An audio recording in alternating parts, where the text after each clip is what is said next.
Hello, everyone. Happy Friday? Yeah, it's Friday. Geez, I feel like the week has been completely thrown off. I know part of it is the fact that we had I'm like, wait, getting a whole bunch of nothing I have to worry about. Sorry about that. What is what happens when you suddenly start getting messages from your kid's school and you're just like, what's going on? And it's just information that I need, but not information I need to know right now. There's nothing wrong with my kid.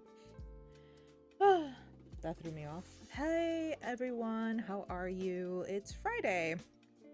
So we are back on stream for another little bit of cozy sewing, cozy vibes, cozy chaos, because goodness knows when I sew it feels like it's more chaos than cozy.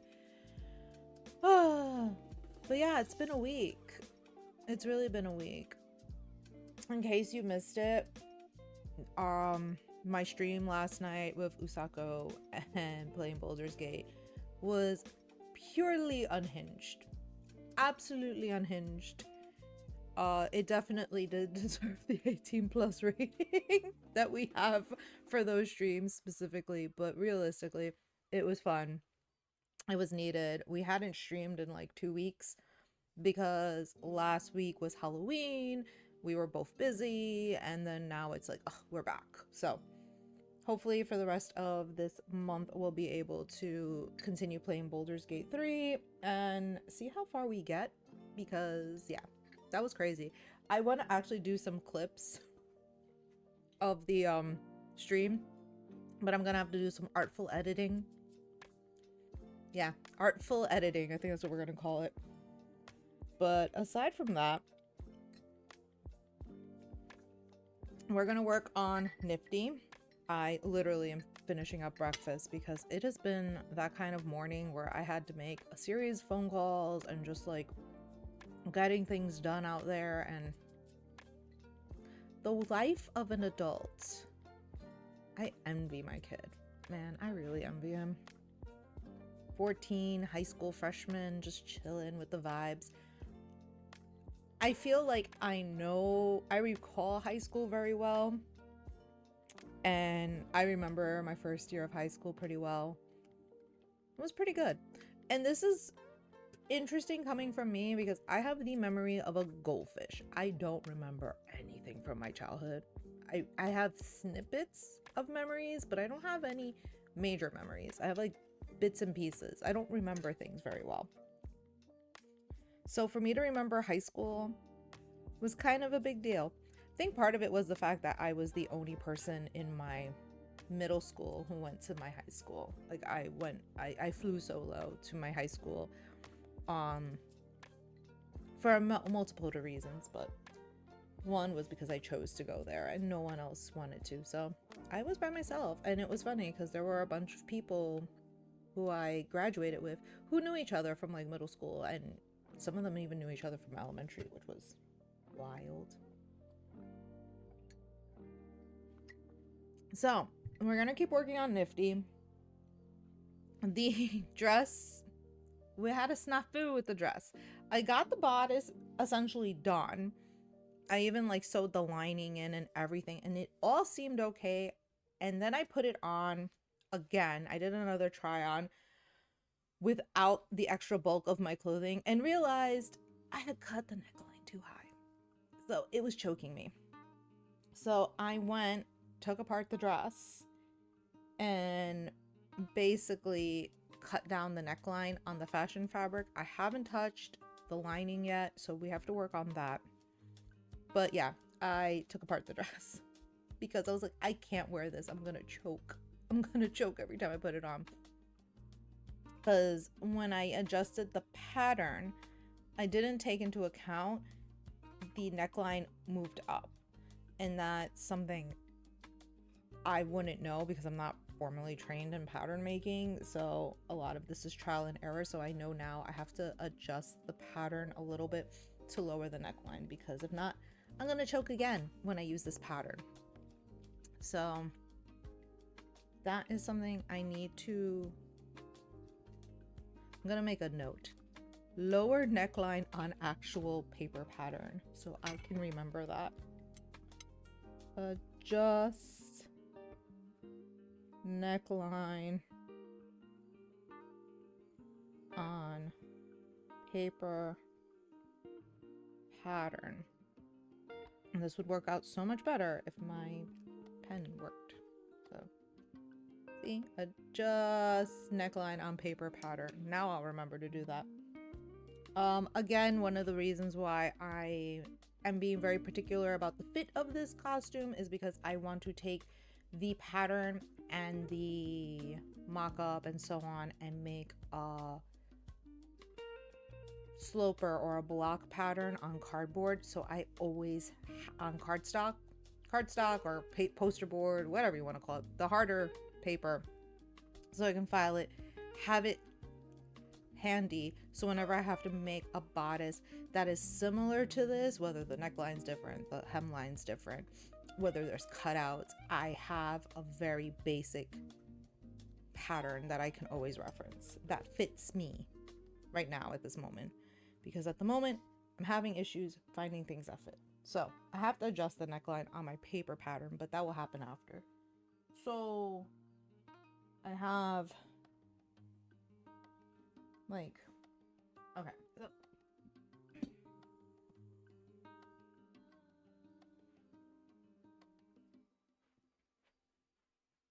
So I put the pattern on and I basically was like, oh, it would be very comfortable here, but I had to account for seam allowance. So that's what we did there. I should probably take this on the paper pattern and mark it so I can remember it. So I think we're going to do that. I need to find the paper pattern first.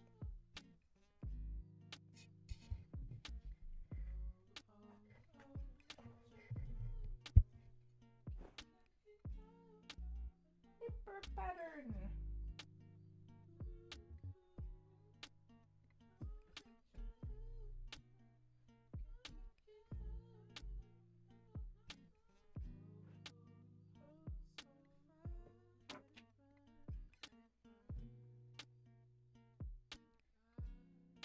Okay. This is when I put my sewing machine on my computer chair because I want to get it out of the way. Actually, I can just put it inside. All right, let's put the light on so we can see what we're doing a little bit better. Bam! There we go. I'll take my lint roller out of the way. So this is the sleeve. I don't need the sleeve pattern. So again, a lot of these are just mock-ups of what I've done. So when I adjusted the pattern, I had added on here an extra layer. As you can see, it's like another piece. So really the line should still stay down here. I just need to swoop it up a little bit and make it thinner, which actually I did. So clearly this didn't get adjusted properly, and that's what we need to fix. So this is the current shape that I prefer. So I'm just gonna, because I didn't take off any on the top, I just really took it off on the bottom. Yeah, it goes up to that part where I added. Okay. So I think I'm just gonna ease the slope into it and see how that works out.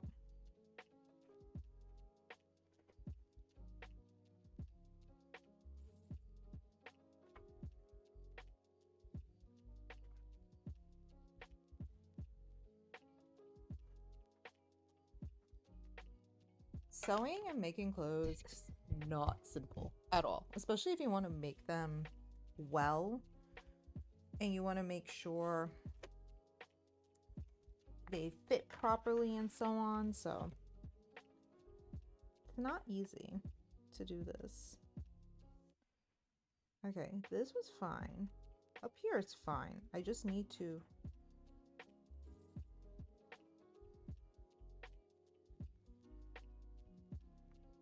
yeah. All right, let's adjust that.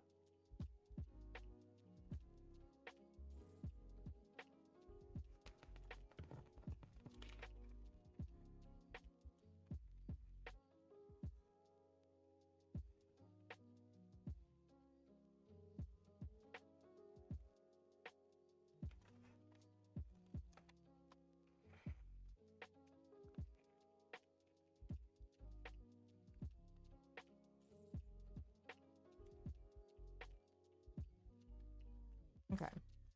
So since I adjusted that, I'm gonna actually maybe shave it off a little bit more.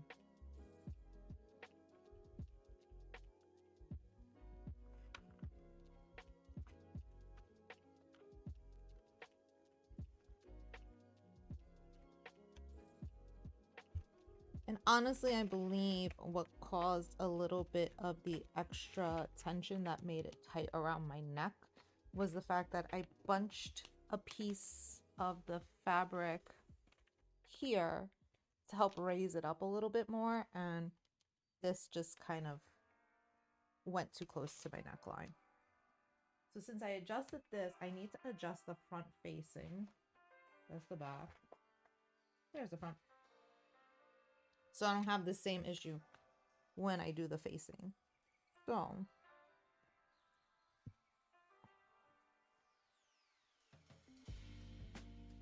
I'm gonna flip her over.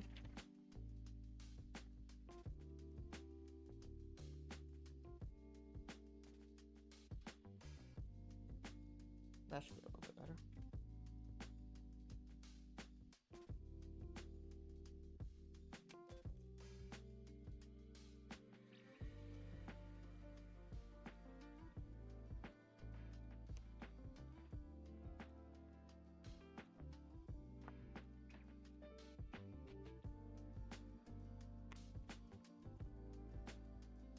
Now, I could easily just maintain these patterns and hold on to them and stuff like that and not have to copy them on poster board, but poster board will just last longer and it will be a good way for me to have a template ready for when I have to do projects that I have to adjust like certain seam lines and so on.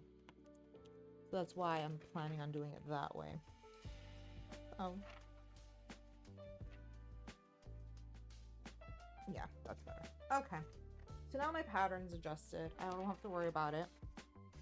I didn't take, like, as you can see, it's not even a lot I took off. It's just a very little bit because it was digging into my neck as I was wearing it and it was just not comfortable. So I was like, no, I can't keep wearing it like this because I'm gonna choke. So let's try it again. I know I tried it on before, but it's a double check type thing.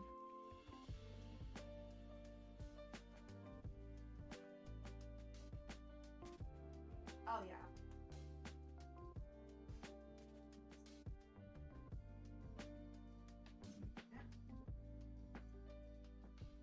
See, it opens up so much more, and it's not digging into my neck. Literally, this little bit was just like choking me. So we fix that. We will try it out with the facing and make sure it works.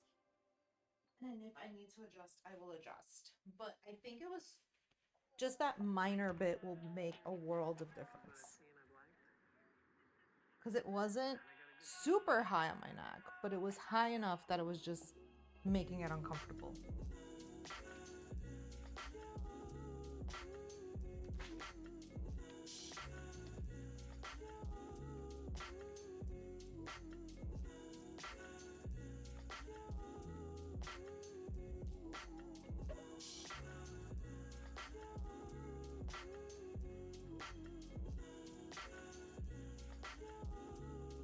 Hey there, Usako.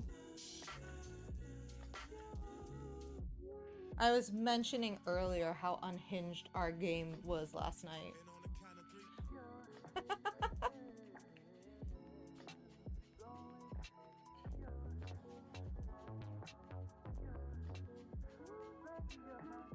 No, I can't. My character is just not with it. That poor woman, I don't know what happened to her. She got some. Yep, you got yourself. You have to start taking appointments because if not, you're gonna get confused. So, Astarion, do you want Mondays and Wednesdays and Halsin can get Tuesdays and Thursdays?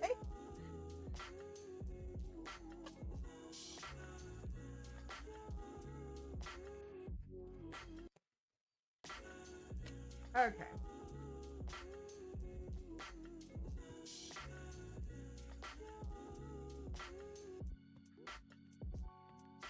One of the things I've learned, because I'm constantly seam ripping things, is using a lint roller to get rid of the excess threads. It's a genius idea. Yeah, you basically are gonna have to have an agenda book just to figure out who's coming when.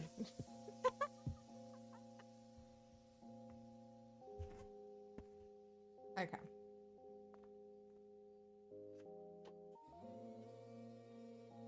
So the question of the hour is, will I get this dress done today? I don't know. I feel like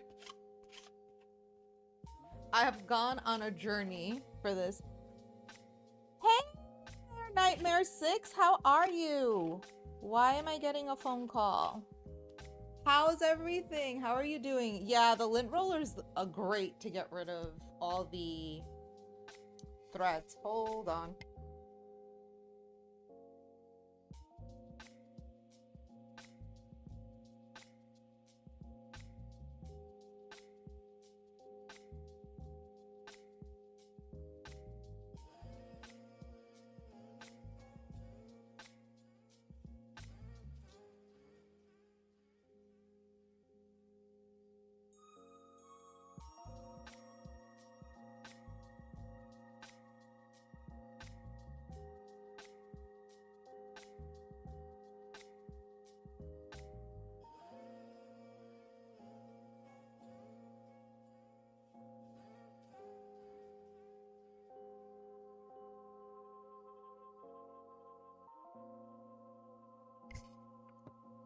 I'll be back. I have to do adult things really quickly.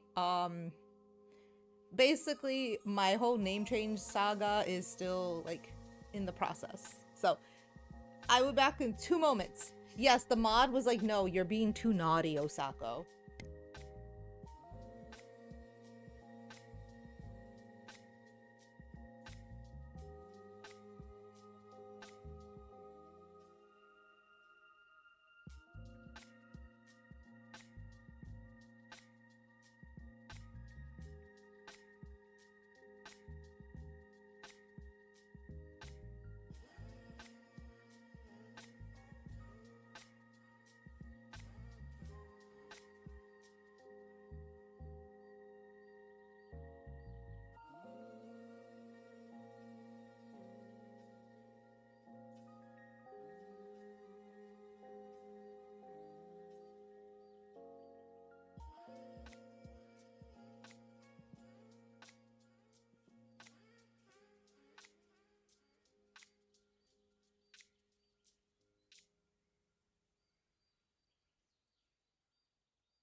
Oh my goodness. What is... No, I am not the active member in the harem. I'm stuck petting dogs. That's what I'm stuck with. Petting dogs. By the way, welcome, Nightmare 6. Hope you have a productive day at work. Lurking is more than welcome. And I hope you have a wonderful Friday and a good weekend ahead.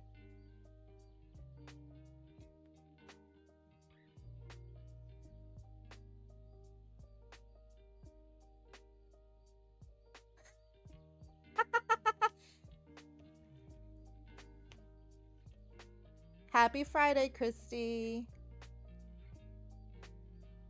Yes, the only people who don't like me are not people. Maybe if we got a necromancer in the group, I can actually hook up with someone that is undead in Baldur's Gate. Although Withers didn't like me either. He called me out for being single. Casual work day. Yeah, oh, that's cool. Well, enjoy. It's always nice to have like an easy day at work.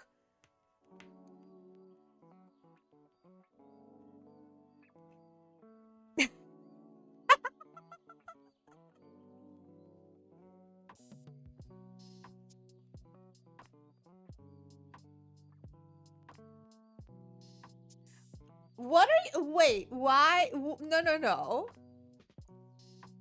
Malin and Moon have to stay like exclusive type thing. What are you planning there, Usako? By the way, Usako and Christy are referencing the D&D game campaign we're playing. I just recently got introduced into it, so.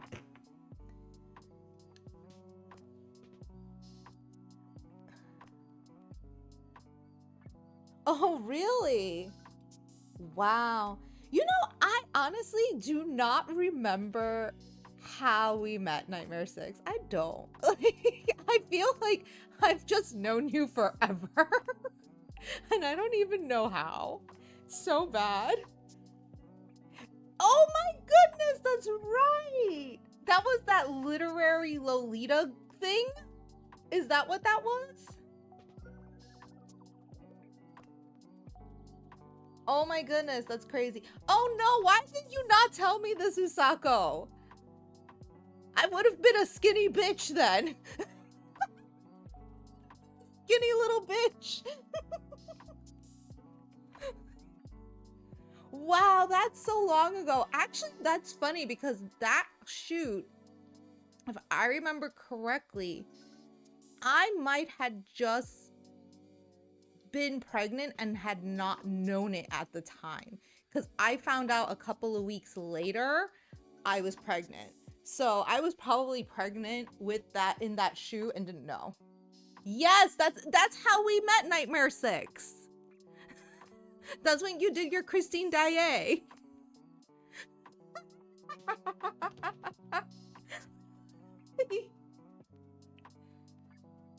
Yeah, like at any time that it's like before my pregnancy, like during my pregnancy time, if I met people, I don't remember. Like it's weird. Like obviously my brain was like mishmash and hormoned, but yeah.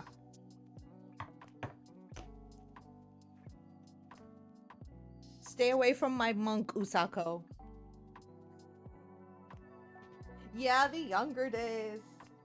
Man, when I could actually like run around and do shit and not feel like I'm gonna die.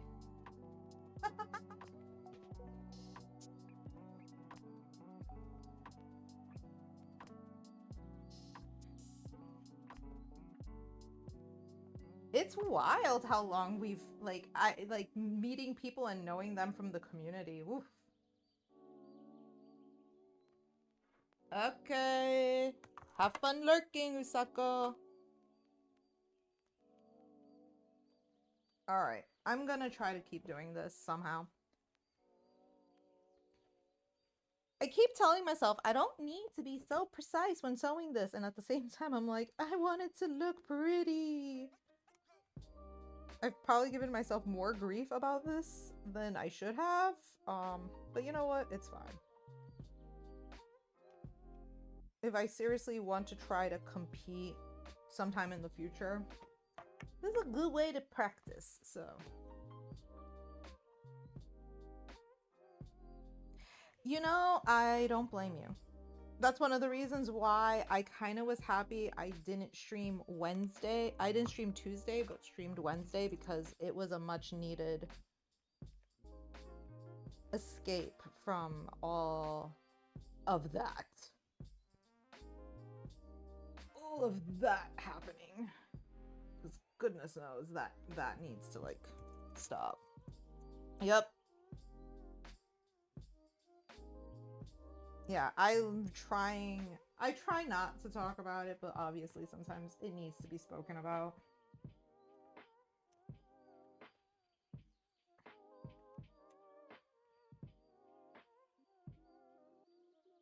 Okay.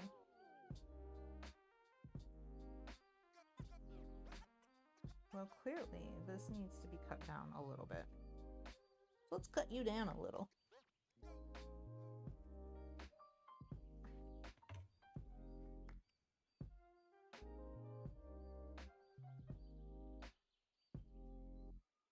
But hopefully I get to say hi to you at KatsuCon Nightmare 6. I'm actually going this next year.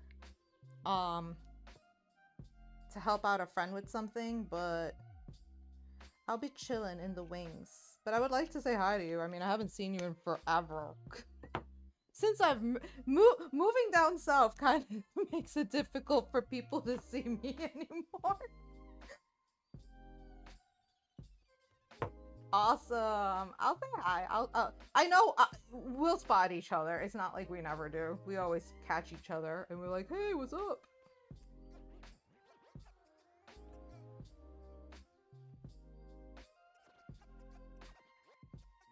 Okay. Yeah, that's not working. Okay, that's correct. Why are we bunching so much now, buddy? Come on, buddy. Work with me. Okay, so...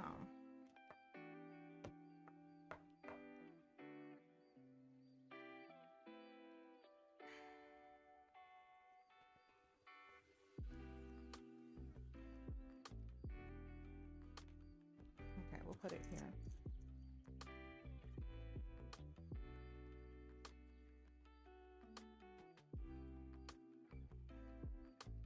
Oh, sure, definitely.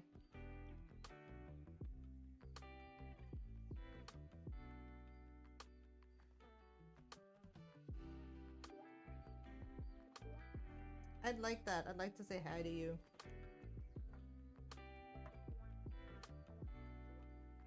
Ancient friends. It's like forged in like, I don't know, old mills and stuff. Okay. Okay. This is gonna be a pain in the butt to fix. Totally gonna be a pain in the butt to fix, but we'll get it to work somehow. I'm just no. Okay. Yeah, there's not enough ease in this. I have to open this up a little bit more. Okay, let's do this a little bit more.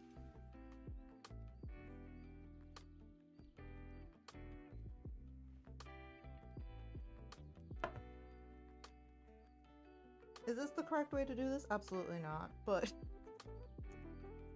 I made my mistake after the fact, so I realized my mistake after the fact, so now we have to kind of work with it somehow. Ideally, I should have noticed how tight this was gonna feel through my mock-up, but I didn't. So I kind of have to fix it now. So here we are, fixing, adjusting, making life easier for my neck so I don't choke. Although I think Niffty would enjoy having a dress choke her. She's crazy enough for that. So.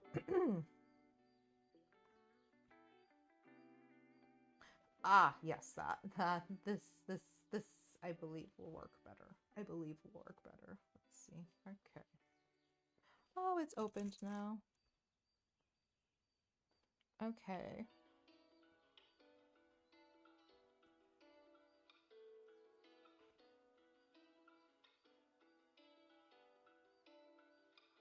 I was actually chatting with my husband last night about how we need to like adjust this room again once I get my other desk because I plan on getting a standing desk because I like one of the adjustable desks because I really like standing often, especially when I'm like typing or something. I don't like sitting for a very long period of time.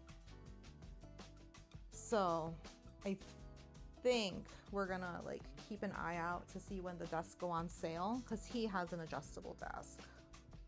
And once they go on sale with the holidays coming up, I'll probably do that. So that means I need to move my desk a little bit out away from the wall or in the corner.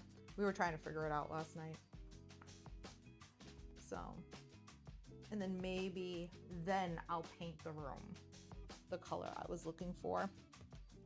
Because I might paint it like a palish pink, I'm thinking, because that would just be a nice vibe. And I want to do like a green accent wall,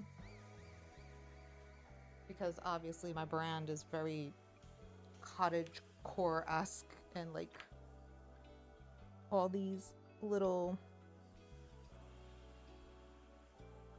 greens and pinks and stuff, so that should work out for me. But for now, we're just keeping it like this because it's a little easier.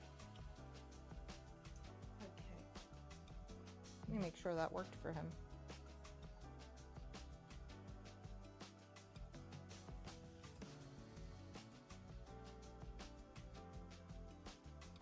Yeah. Yeah, I'm still in the saga of changing my name. My name has been changed for a bit now. It's just notifying everybody that my name is official.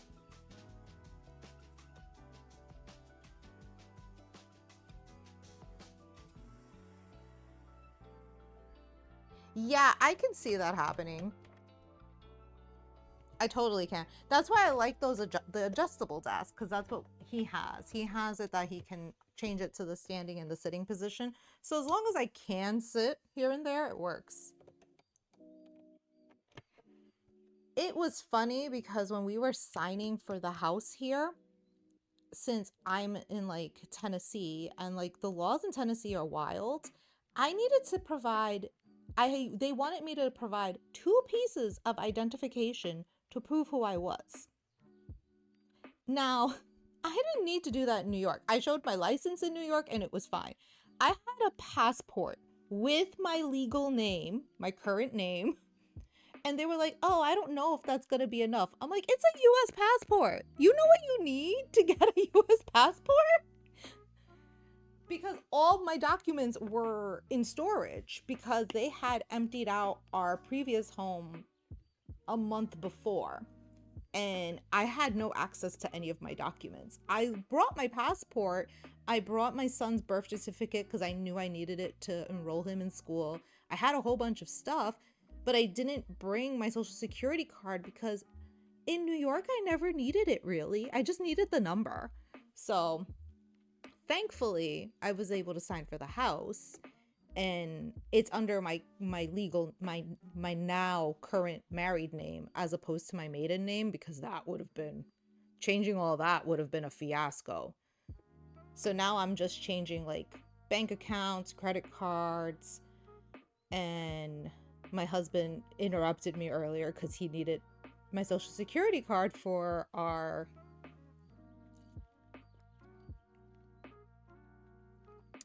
my husband needed a picture of my social security card to change my name on our insurance. Yeah, it's strange. Like they say you don't need it, but you do. So thankfully I was able to get my license without an issue. I was really concerned I didn't have enough proof of address because a lot of the utilities and everything are on my husband's name, not mine. So we did switch one of them to mine, and I had the purchase agreement from the house, and I had a bank statement with my maiden name, but since I had like my marriage certificate and stuff, it worked out. But yeah, it's been wild.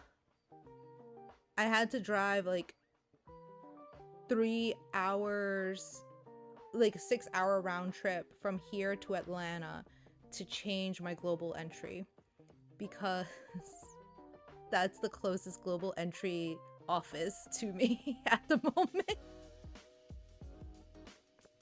So I did that. So now my global entry, my passport, and my license are all under the correct name. Thank God.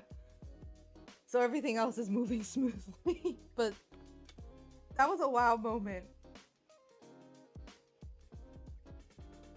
And I didn't know how difficult this name change stuff was because I didn't change my name in my first marriage. My first marriage, I kept my maiden name. And currently I'm just adding my husband's name and it's still a pain in the butt because I'm like, but my old name is still there. I will never give up my maiden name. That is something I will never ever give up. I love my family name so much. But since my husband's name's so short, I'm like, oh, I can add your name. It's only 3 letters. We're good.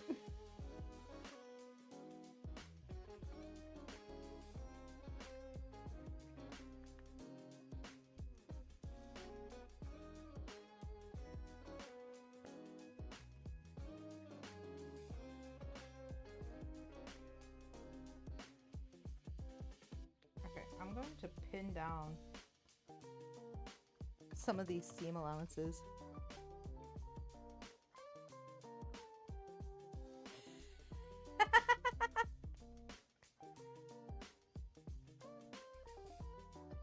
Actually, it kind of sounds, when I have his name and my name together, it kind of sounds like a participle, which is kind of funny. So it's like I am kind of doing something, but it's like the I like the participle at the end, which makes me laugh. So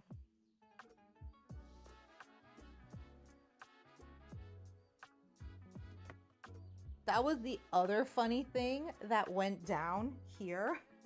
Was hysterical. Apparently, where we live, though I see quite a few Asian people, there are not that many people with his last name, or they've never really heard his last name.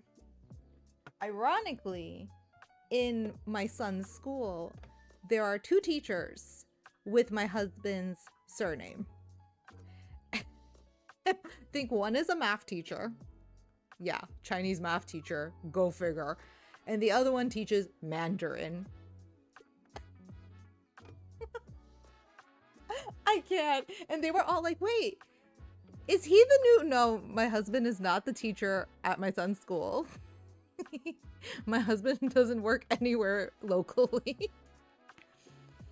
But the funny one is, I think one of the people who share his last name, they also share his first name. So my husband got a bill from the electric company before we even moved here. And my husband's like, what are you talking about? I haven't moved in yet. And he showed me the bill and I'm like, but wait, that middle initial is not your middle initial. That's a different person. Also, too, that address is not our house. I don't know how they like, I'm like, wow. There must not be a lot of them. I mean, granted, my husband's first name and his last name are very common, a common combination, especially in the Chinese community, so. But it was kind of funny because I was like, this isn't our address and that's not your initial. Like, that was the first thing I noticed. He noticed the address didn't match. I was like, wait, that's not your initial. This is S. You are R. Why is this is not you? So yeah, we were like, well, I hope the guy whose actual bill this is actually got emailed to him correctly, because right now my husband had his bill. So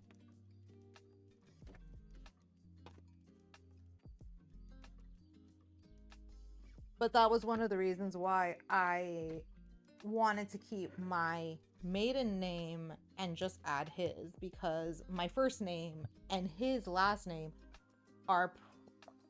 would be very confusing. I think there's too many that would be like, wait, what? I'm like, I don't need someone else to show up with my name and they think I'm that person. So also too, it doesn't make people automatically assume I am Asian the moment they see those 2 names together. Because then they're going to be questioning, huh, that other name is not Asian. It's like, yeah, because I'm not. Thank you. Granted, my maiden name doesn't register Hispanic either, so kind of interesting. I actually had a woman in my job, the secretary. She was from Italy, like like she came from Italy, like her family like was Italian immigrants. She spoke perfect Italian. She, I think, was born in Italy. She asked me if I was Italian. I was like, no, I'm not. I'm Puerto Rican. That blew her mind so fast.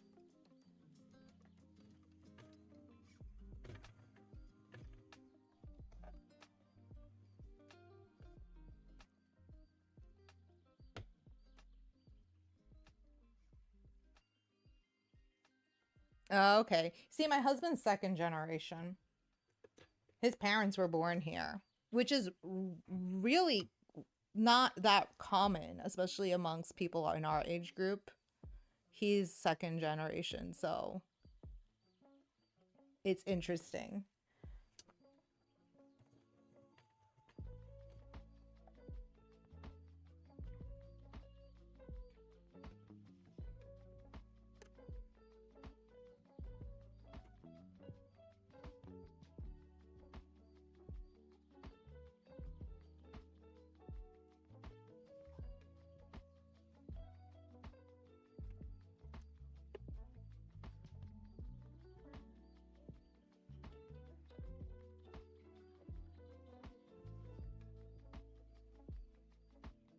Yep.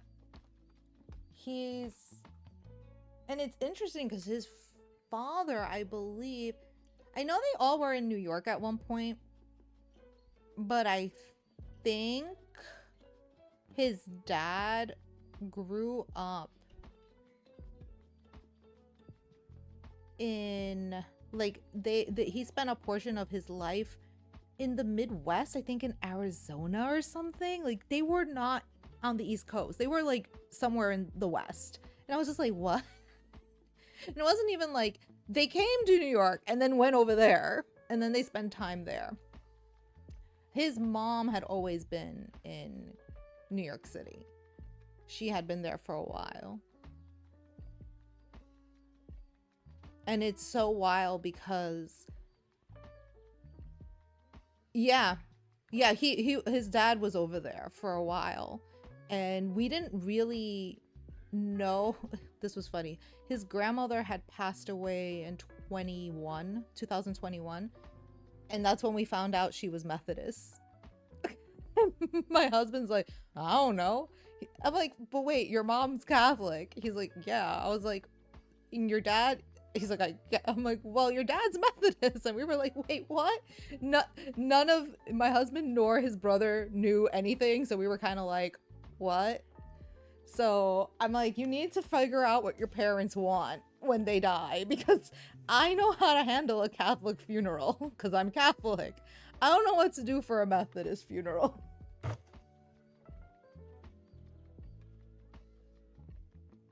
But yeah, my husband, he spent his whole life in New Jersey. Like, that's where he grew up. He grew up and he was born and raised in New Jersey, was there his whole life. Yeah, I'm pretty sure that was a very common thing. Like, you see, like, Puerto Ricans, currently, if you go to the island now, a lot of them are not Catholic. They're mostly Christian and different sects of Christianity, but they were traditionally Catholic when my grandparents were there. So my grandparents came here, joined a Catholic church because all the Puerto Ricans were there, and that's basically all my family has known. But in Puerto Rico now it's different. They moved away from Catholicism but they've remained Christian. So a lot of our family members are not Catholic. They're Christian.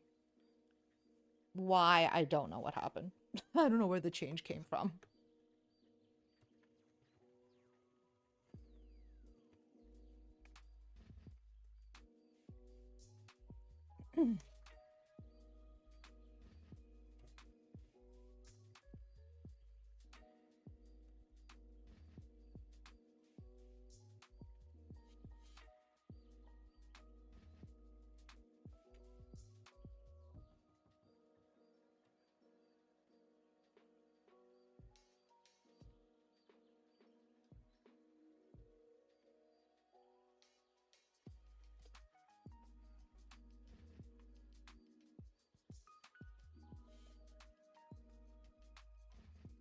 no. What happened here? I have to find out. That's weird. Being a butthead today.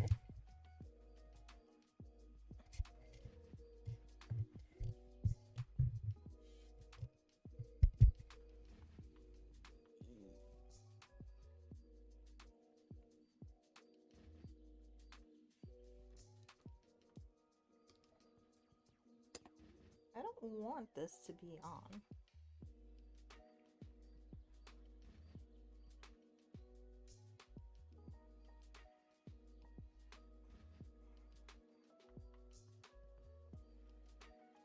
Really?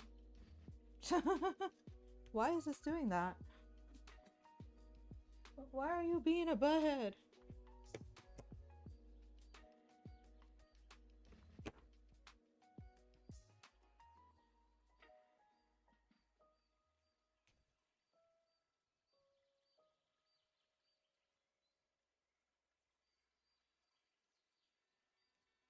Yeah, I have no idea what happened. My thing is just being a butthead.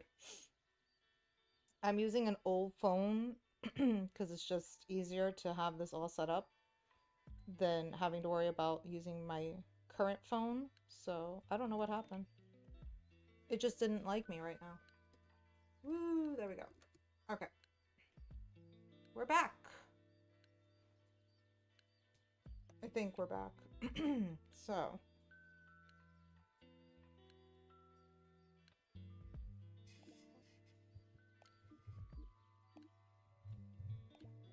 Let's see. I'm very confused. Okay, so. I'm trying to think. What did I do? What have I been up to? Aside from like avoiding the news at all costs because I'm not for that vibe anymore. Hey there. Hey there, Nico. What's up? How you feeling today? Feeling any better? Or still struggling?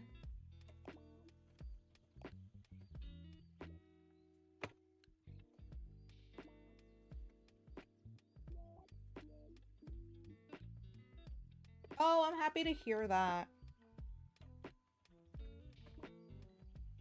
Hope you continue to mend. Okay.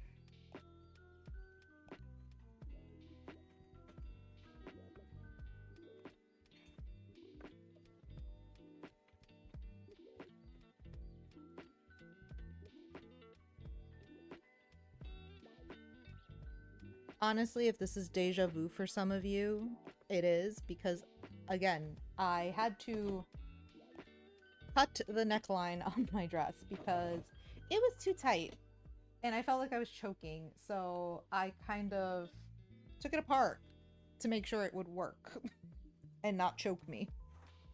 So I adjusted the pattern earlier so I can save it because, again, I'm doing a lot of these patterns to ensure that I have something done and it is well fitting so I can just continue to use it over and over again. Oh goodness, thank goodness I didn't mess up like I did the first time. On stream on Tuesday, I was like, Wednesday, I was like, oh, I'm going to sew this in the right way. And I sewed it in the wrong way, so. Anyone have fun plans for this weekend?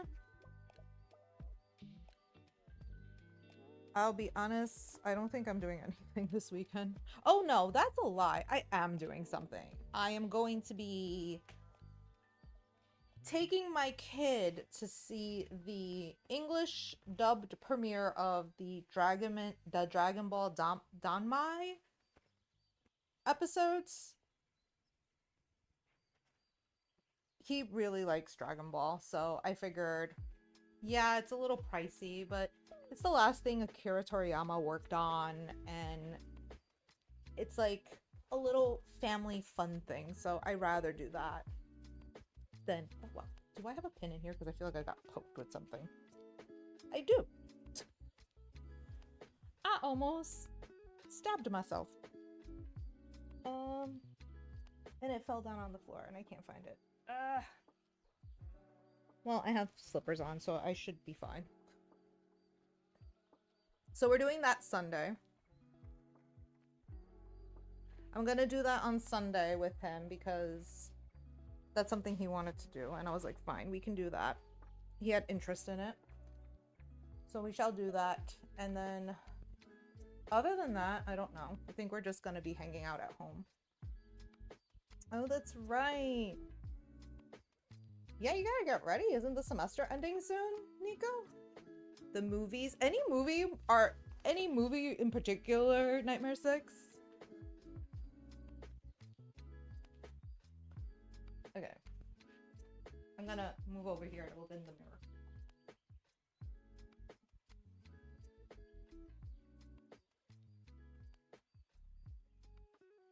Okay. I've been seeing advertisements for that one. That one looks interesting.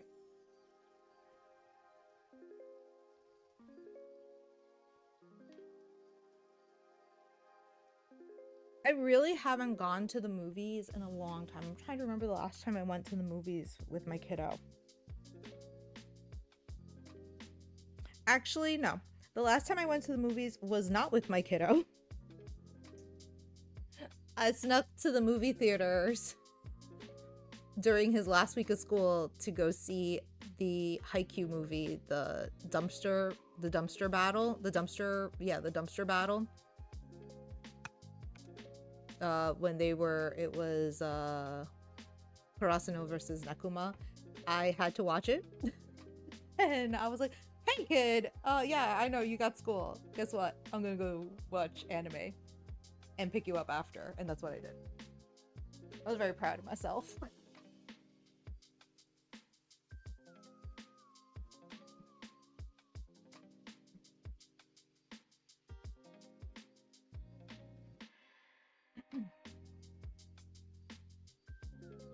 Yeah, I try. I try to treat myself here and there. I'm very much a homebody. Even when I worked and stuff, I was still someone who was always like kind of at home. I really didn't do much. Occasionally I would go out. But realistically, I was always someone who just hung out at home, so I feel like I need to make this smaller. So that's what I'm gonna do.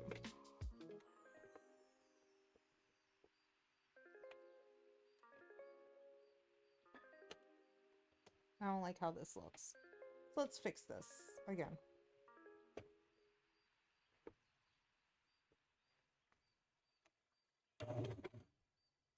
Something happened.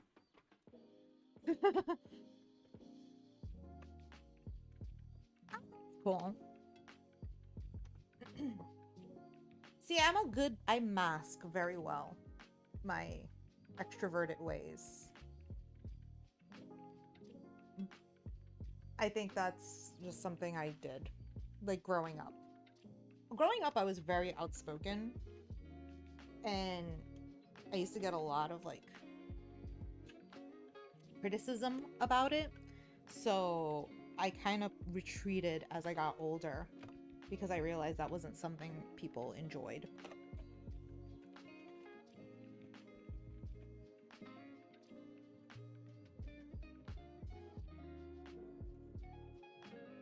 But hell, we all need to recharge our batteries. So there's nothing wrong with finding those moments that you need to be by yourself.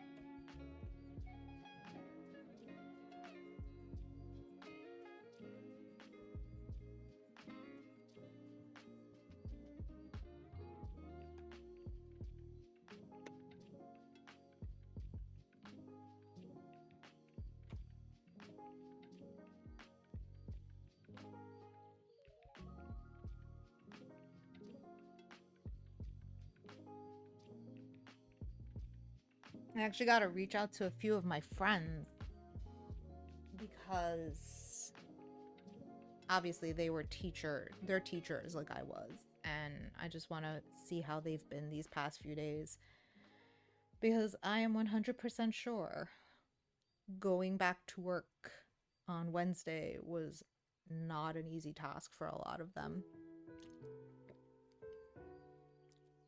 especially since a lot of them are dealing with populations that could potentially be affected by everything and will be, depending on how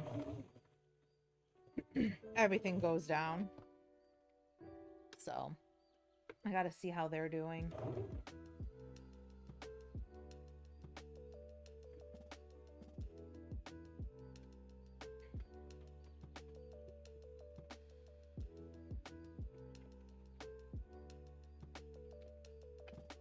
I will admit, I was very happy I didn't have to relive that again like I did in 2016. Because going back to work after 2016 happened was rough. And I don't envy them at all. So I just want to shoot out a message and make sure they're all good.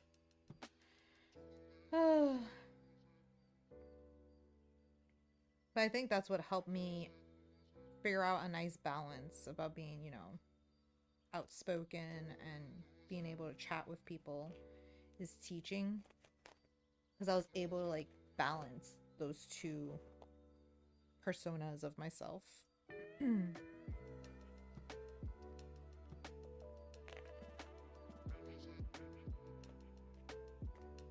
trying to think. What have I done since Wednesday? We finished watching Skip and Loafer, which was really cute. Move into the anime topics that I always just try to think about in my head. Yeah, on Wednesday, I think, was it Wednesday? Yeah, Wednesday we finished Skip and Loafer. We both enjoyed that very much. Very cute, wholesome anime. Nice calm vibes. It's funny because I think everything we've been watching lately has been like more on the calmer side of things, the sweeter side of things, because we need that in our lives. So Skip and Loafer was really cute. We enjoyed that a lot. And then we started watching 365 Days to a Wedding. That's airing this season. It's one of the newer ones. And it's I'm happy because it's not a high school romance. It's a josei. It's a adult romance. So it's a workplace romance. And essentially the premise is they work in the couple works in a travel agency that is going to be opening up an office in Anchorage, Alaska. And they want to send somebody from Japan to Alaska to man the office, and they are going to prioritize unmarried single people because they don't want to break up the family dynamic. So the two co-workers kind of concoct a scheme to marry so they don't have to be sent to Alaska. And it's really cute. What I like about the main character, the guy, the male lead, he has like, it looks like he has like some form of like social anxiety or something. So he has a hard time responding to people very quickly. And because he has to like process everything and take his time, and then he'll say things. But everyone's like so quick and on the go, he never gets that moment to like process and then come up with what he wants to say. So it's very difficult for him to socialize with people. And the girl, the main lead, she I remember her name. Her name is Hanjoji. She, without meaning to be, she basically lives in resting bitch face. but she's not trying to be mean or aloof. She just looks that way. So they're an interesting pair. Like, you know, you have the guy who's stumbling over his words, and then you have her who looks like she wants to hurt somebody. And obviously their romance is gonna blossom because that's the point of the whole thing. So that one looks cute and interesting as well. I still need to finish. Oh, the one I need to finish is the arch. What is it? The magical girl and the evil lieutenant are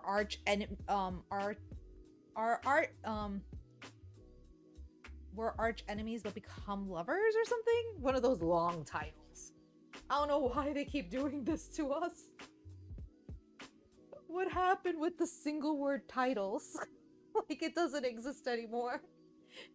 It's got, like, anime has this, like, 4-word minimum. You have to have at least have 4 words in your title to be successful.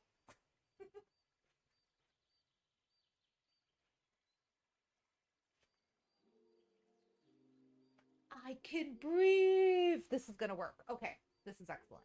Okay, I can breathe. I'm happy. But yeah, I'm kind of tired of anime having these 8 to 10 word titles that I don't remember what half of them are. And I just wish it was like a single word again. Or at least 2. Like, it's just endless. I'm like always trying to remember, what is that one again? I don't remember. But I think that's what one of the things that's been like interesting for me is, like, I want to make more complex costumes, but everything I currently watch is just very like slice of lifey, romantic comedy, everyday life. So I'm like, I don't really want to make costumes about that stuff because it's like clothing. So I really don't have any huge costume builds. And I don't play enough video games to be like, I'm going to make a video game costume. Because I don't really play games.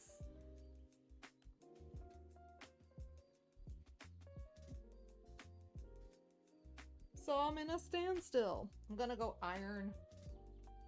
And there we go. That's my phone's in the my other phone's in the way. Whee! Let me go iron. Flatten the seam out.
Not gonna lie though, I've been looking at all the new teasers and stuff from the new Madoka movie. So excited. Like Madoka always, I know it's not everyone's favorite anime. There were issues with it. I'm not gonna say there weren't. But it always holds such a strong place in my heart because I had a very difficult breakup and kind of stopped watching all anime, wanted to quit like everything, cons and everything. And Madoka pulled me out of that funk. Like I watched Madoka and was like, fell back in love with anime. And since then, I continue watching new anime. I keep up with the newest trends and stuff. So I don't feel, I always thank that anime for reigniting my passion for the genre.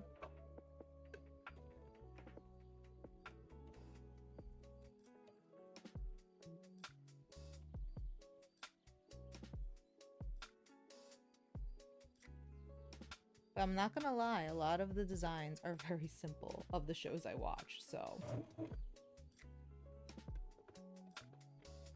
I was thinking that I kinda want to make something really pretty for Katsucon or very technical. And I want to start working on it soon. So there are two like options I have, and I would like to try to finish both of them in time. I do want to do one version of Mao Mao from the Apothecary Diaries because I adore the Apothecary Diaries. I need to buy the light novels because I know I will devour them. Yeah, I sew very slowly. I'm a very slow sewer, so it takes me a long time to do things.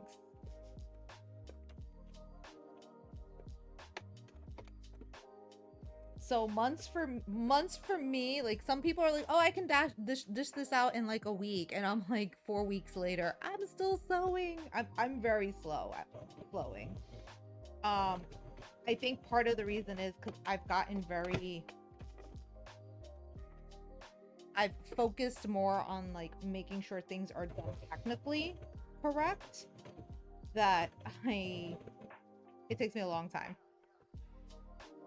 But I was thinking of doing a version of Mao Mao. I haven't decided which one yet because I don't mind doing something.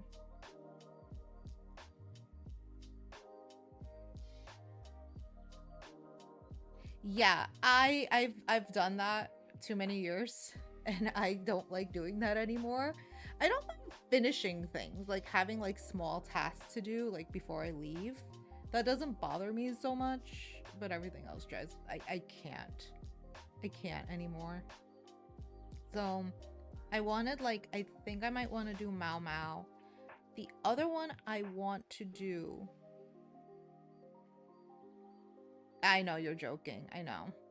Although I feel like that's not a joke because so many people do that. Let's just be for real. We see our Instagrams, we see our social media, we know everyone. There's still so many people doing that whole panic dive.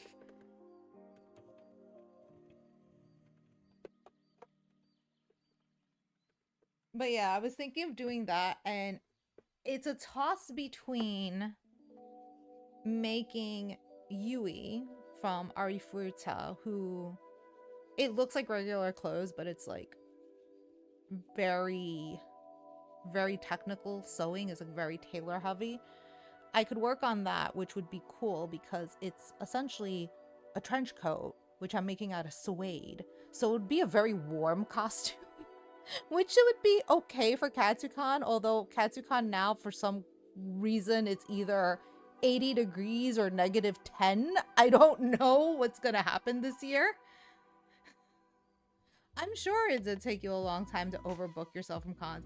No, it's true. It does take... It takes... Certain people are breaking that habit now, I've noticed, of like panic finishing things because they've lived certain experiences that have made them stop. And I think that's the same thing. Yeah, that's the thing. It's been so warm, and I know like it's been warm and then like you have a random cold day. The weather there never makes sense anymore. So I could bring that costume and it would probably be good because although it's warm, it's not hot. So it's not fur, but suede still doesn't breathe that well. And it would be nice to have a coat and not feel like I'm out of costume when the coat is a costume. And the other one I was thinking is, oh my gosh, why is her name slipping my head now? Holy cow. What is her name? Oh my goodness.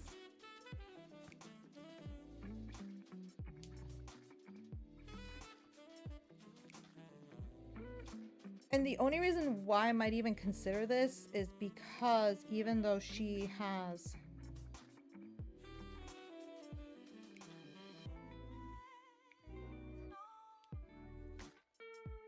Wow, I completely forgot. It's Yubel.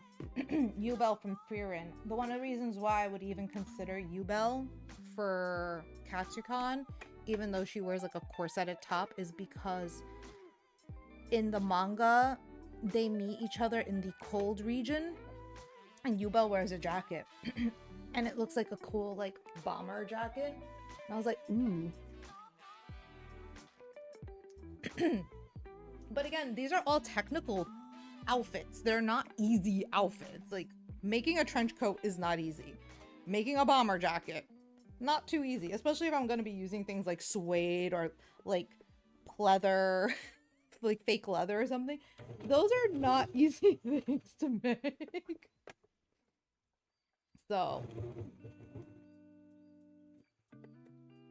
I need to figure that out. I think like probably the easier one would be Mao Mao because it's literally just like circles and rectangles and like trapezoids and that's it. Just making sure they're like the seams are straight and everything and it's all pressed properly. But like making an actual trench coat, not probably an easy thing, so... But I still want to make them. It's not like these are not outfits I don't want to make, so...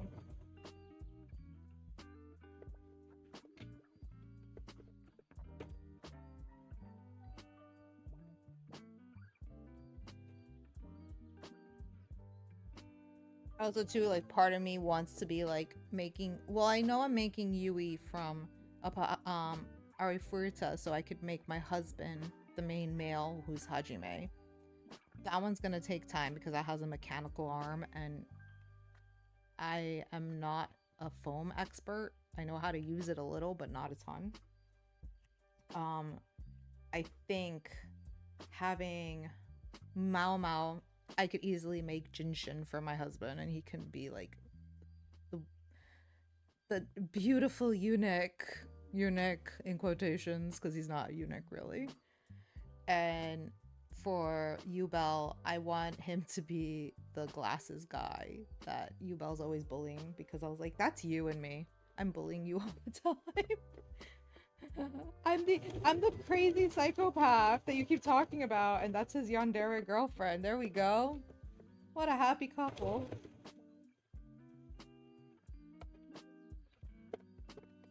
Although he said he would be Stark if I was her, so. Although my husband is not a Stark at all. Like, my husband does not have Stark energy.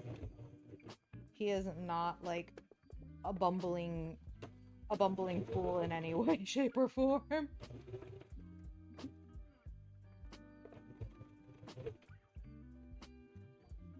And if I'm mad, my husband knows why. Not like Stern has no,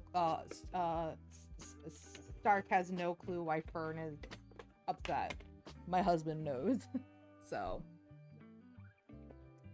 And like Fern is like pretty easy because it's just like her cloak and her skirt and her blouse. More of the issue with those costumes is making like the weapons or the mage staffs. So. And this is done. Okay. So.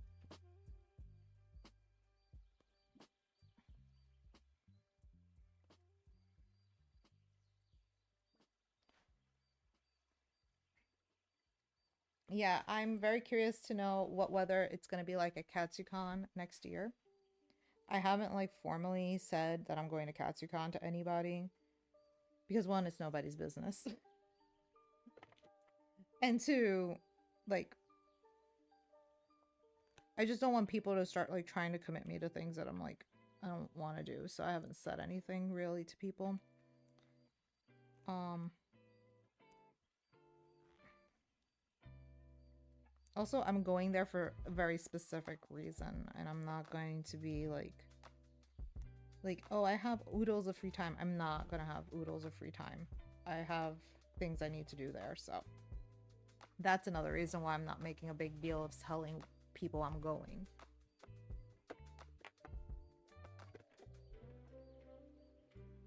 But yeah, convention-wise, next year, I don't have many lined up. I was supposed to go to a local con here in Tennessee in December, but unfortunately, I have to do something in December and I'm not going to be able to go. And I was really excited to go because apparently the convention center is really pretty. It's in the mountains, and I was like, ooh, like in the Smoky Mountains. It's not too far from Dollywood, so it would have been really pretty. And like, obviously, all these hotels and convention centers are so beautifully decorated for Christmas. And it's like the first week of December, and I was like, oh man. But they'll always be next year. I'll go next year. I can't wait to go to Dollywood. I haven't gone yet. I want to go. Um, I don't live far from Dollywood. I'm like about an hour from it, so. Eastern Tennessee life here. So I want to go to Dollywood. They were announcing how it's all going to be decorated for Christmas soon. And I was like, "Oh, I need to go see that." Oh, okay. Good to know. Yeah, no, I'm pretty sure after Helene blew through that area, it was pretty empty. But that county kept talking about how much floods it was getting, and I was like, I'm not driving over to Dollywood when there's like floods in that county. Sorry.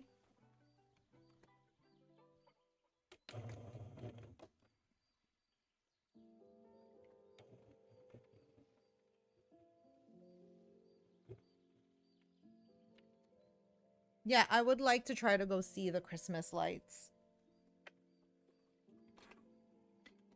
I'll try to figure out when we can go, because I do have like, I have an impending trip the first week in December, and then I have, my husband has a trip the week after, so maybe while my husband's out, I can go take my son that weekend. I don't know. Unless he wants to come with us, because he likes Christmas. Halloween, not so much. Christmas, that's his jam. He loves Christmas. Okay. How am I finishing these sleeves? I want to put elastic in these sleeves. That's for sure. So.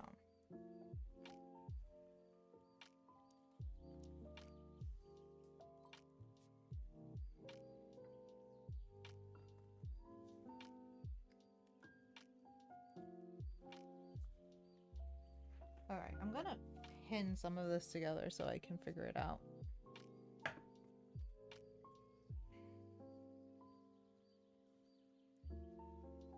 I forgot that. I was so proud of it the last time, and now I'm like...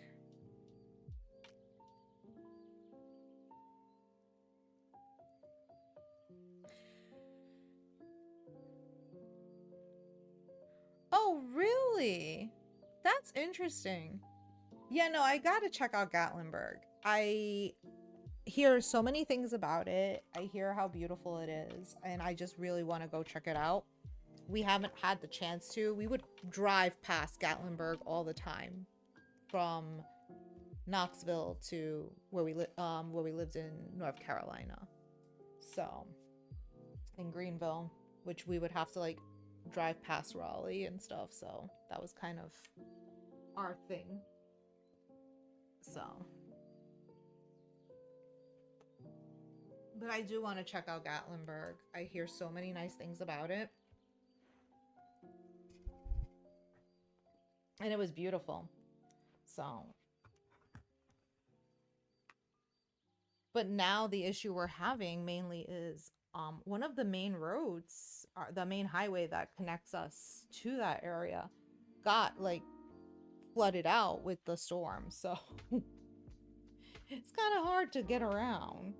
Or at least, you know, like you have to, the way you have to go is like you have to go there and like go a different way. And because there's two ways to get from here to North Carolina. And it's, you take one highway or the other. And the highway that got washed out is like the more direct one. So that's the problem there. So much moonshine. Oh, good to know. So I could go pick up things for people. And I'll be like, oh, I got moonshine. Anybody want moonshine?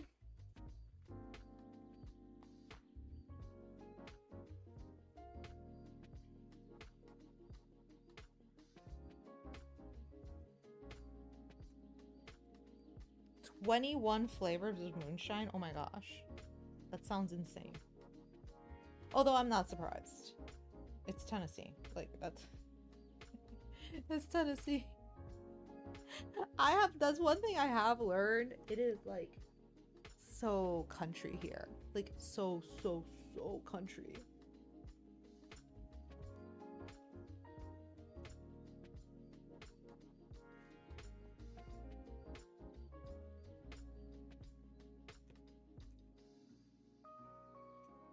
That does sound nice. Apple cider moonshine?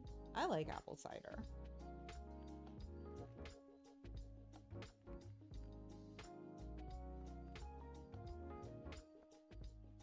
Yep, I now live near all of that, so they opened a Buc-ee's right off the off that exit for like Sayreville and like Gatlinburg. That is like an experience. Going to any Buc-ee's is like an experience. It's like, you know, like one, you don't know what a Buc-ee's is until you actually physically go there. And it's just like, whoa.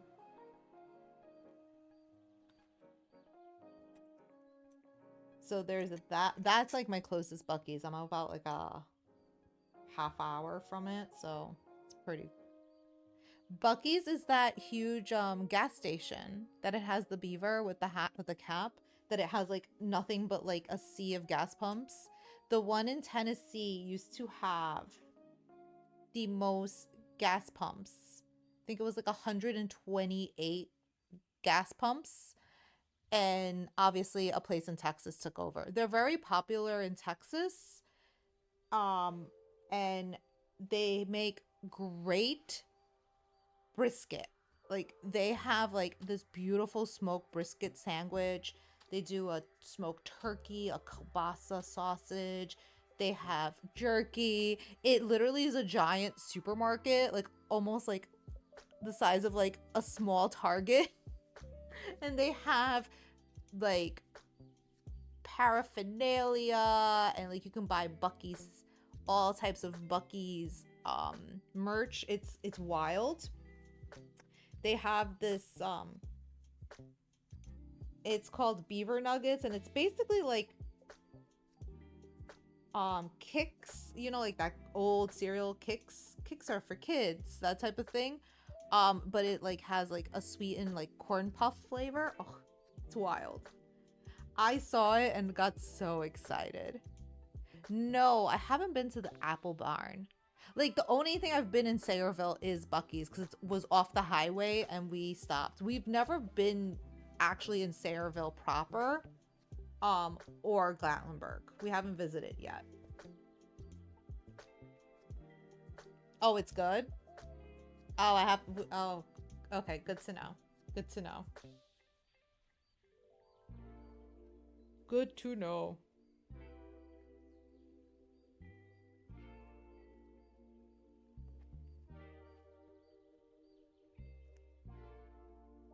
Hell, I'm still trying to find everything in Knoxville at the moment. Like, there's just so much happening, so much to do here. It's like crazy. Wow. They gave you food before you got to the menu.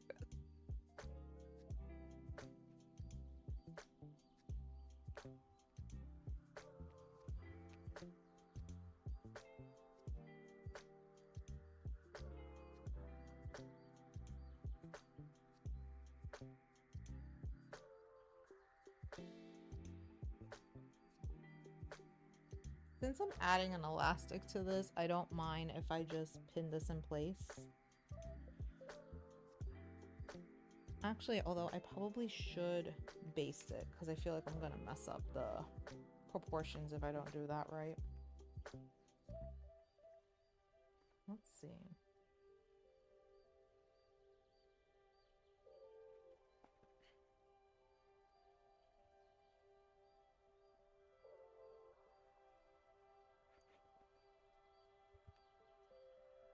Oh my goodness. Oh, that sounds so good. That is one thing. Living here, I'm like, I'm gonna gain so much weight. Like, the rush. I'm kind of happy we don't eat out that much. We tend to cook a lot at home. And so I would get so big because, like, every time we've eaten at one of the restaurants around here, it's like, here's bread, here's this. And it's just like, oh my God, so much food. It's good. It's delicious.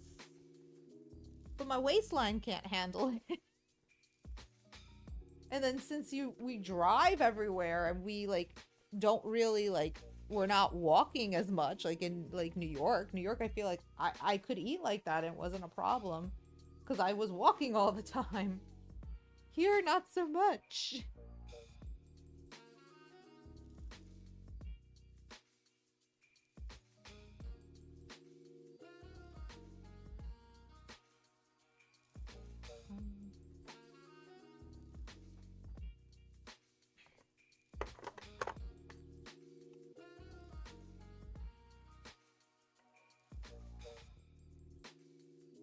Oh wow. Yeah, it's weird. Like it really is. It's people here eat a lot. Um and a lot of people because of that. A lot of them are like turning to like Ozempic and stuff like that. Like I heard that I was like getting my nails done one day and a woman's like, "Yeah, no, have you heard about Ozempic?" And I'm like, "This skinny little Vietnamese woman doesn't need Ozempic. What are you talking about?"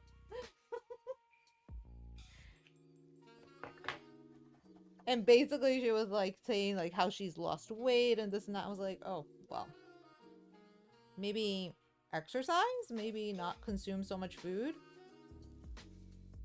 Although I'm not gonna lie, there's really nothing to do here except like go out to eat. Like that is part of the activity.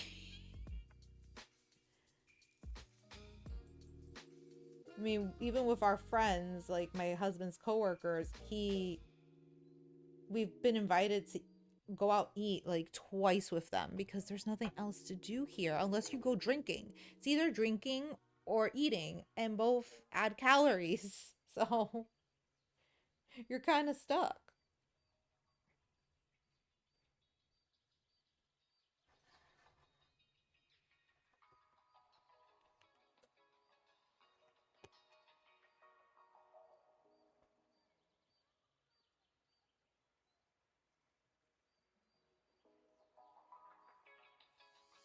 And then I laughed because even for Halloween, it was strange because the kids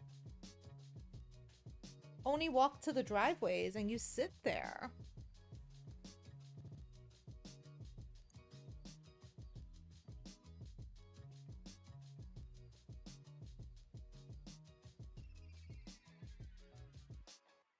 There was both. You had a side and a side dish. Yeah. Yeah, I'm sure.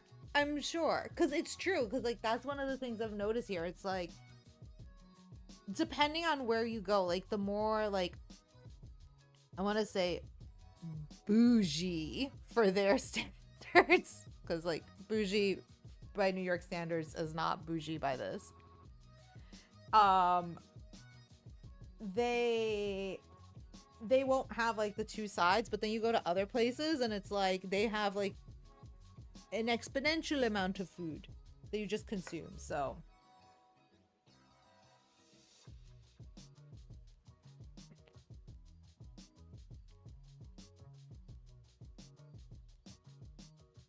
and it's like all hearty southern foods, so it's like all butter and like grease and stuff. beautiful, it's wonderful, but it's not, it's not at the same time.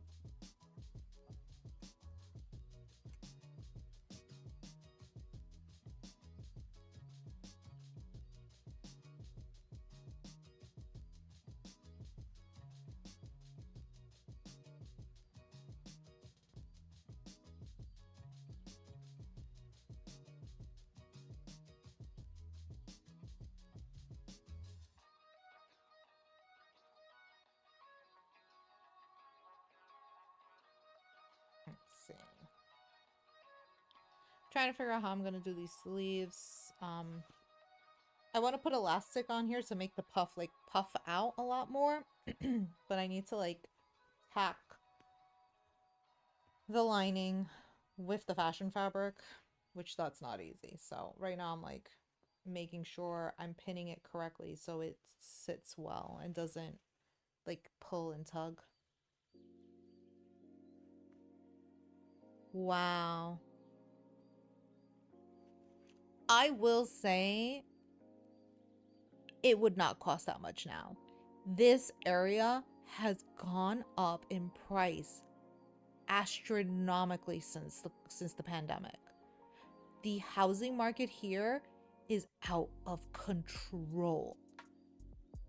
You're talking about houses that around 2016, 17, they were going for like 200,000, 300,000, are now like 600, 700,000 because you had a whole bunch of people coming from California and other states that had cash on, would sell like their tiny little house for like $1 million, would come here cash in hand, and like they completely inflated the market in this area. It was so hard to find a house, especially when where we were coming from, the housing market hasn't inflated. It went up like everybody else, but it didn't go up in the same volume it did in this area.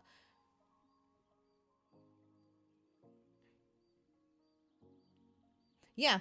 But then now it's funny because we were looking at a lot of houses and you could tell like the people who were like, "Oh, I get to work from home forever." And then their job was like, "No, you got to go back." And they tried to find jobs locally and realized they weren't getting the same pay, and then suddenly all those houses were up for sale. So like there was like a weird shift cuz they all purchased their house in 2020 and then they're all putting them for sale in 23, 24. Because all of a sudden their jobs were like, nope, you gotta come back, and they all were going back. So nuts. Yeah, but a lot of people here, they bought their houses, and then there was a bunch of people that were selling the houses. Like they had just bought the houses a couple of years ago, and I was like, well, guess their job told them to go back. And it's pretty pricey here considering.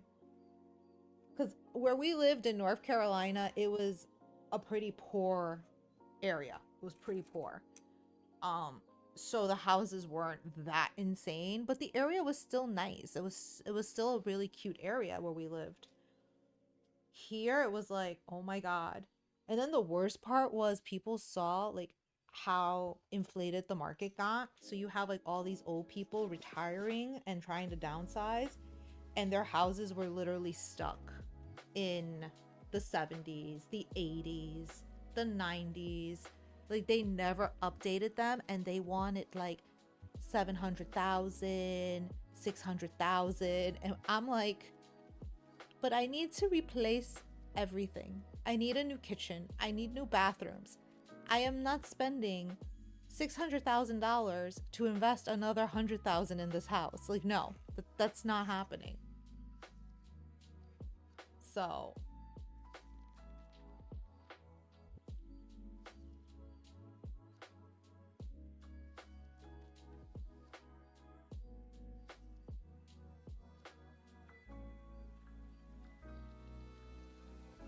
and it's wild because there's an influx of like a lot of different people moving into this area. Like we weren't the only ones.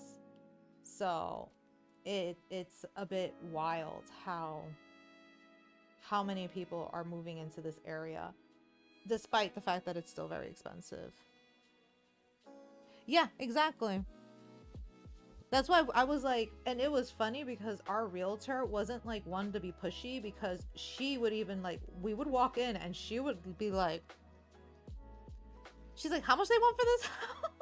She was very candid with us. Because I told her, I was like, I don't mind a house that's older as long as it's well maintained, that it, okay, I can live a couple of years without upgrading it, but I don't want a house that the moment before I move in, I need to upgrade it. That's ridiculous. I'm not doing that. Not at an astronomical price. Also, too, we had a very tight timeline, so we didn't have time to like sit back and like do renovations and then take like a couple of months to do that. We didn't have that time. We had to have a house that was essentially as move-in ready as possible. So that's how we got this house. After seeing like over 30 houses in a week's time. Because we came here in like the beginning of July and essentially went to house for 5 days straight, did nothing but look at houses. It was horrible. And this was like one of the last houses we saw. It wasn't like this was like the first house we saw and then no, it was the first 2 days were probably the most demoralizing moments of our lives. We're looking at everything like, this all sucks. All these houses suck. Are we being too picky? And then slowly the week got better. The selection of houses got a little better. And then the last day we saw this house and another house that we were like, okay, we could potentially live in one of those. And at the end we chose the house we currently live in because it had more yardage. Yeah, no, literally, that's what we were at, Nightmare 6. We were at that point of like, okay, so we just need to find something that like is functional. Like, what's the deal? We didn't know. We were like really, it was really sad. But we picked this house because it had a yard, a pretty substantial sized yard, and is on a relatively flat area. Because essentially we're in mountains, so like everything's on a slope. And the other house, though newer and nicer, it had like no backyard, like none whatsoever. So I was like, listen, if we're potentially thinking about moving in like 10 years or downsizing in 10 years, you know, depending on what happens with my kid and everything, I was like, we need something that actually has land that people are interested in buying, because people want land in this area. Like, they want to have a yard, they want to have a lawn. So we picked this one for that, though we are not people who care for that. But for resale, we were like, we need, I'm like, I feel more confident spending money on a house that has at least a yard than pay more and have no yard. So that was my thought process, and we kind of went with it. There's a lot we need to like fix in this house, in the sense to make it our own and personalize it to us. I swear the people never cooked in this house, because the ventilation system in the kitchen sucks. It's so bad. And we were like, these people must have never cooked, because like it gets very smoky in the house, and like the whole house will smell. So like we have to close the doors, we have to put on all the air purifiers to just make sure it doesn't smell like food. And I'm like, did these people not cook? Like, they must have never cooked for this to have happened. So like that's one of the, we're gonna definitely be upgrading the kitchen within like the next few years, because we want to have like the vent pointing outside to get rid of the smoke and everything. So, and I need to fix the cabinets, because the cabinets are like so tiny, so non-existent. Our half of our appliances don't fit in it. Um, and it's annoying because we tend to use like woks and steamers and all these big pots because that's what you do in with Chinese cooking. You have these giant pots and stuff, and we don't, and it doesn't work. Like the pots and like the cabinets are too small for our pots and pans, and it's just like this isn't working for us. So it's a struggle to cook all the time.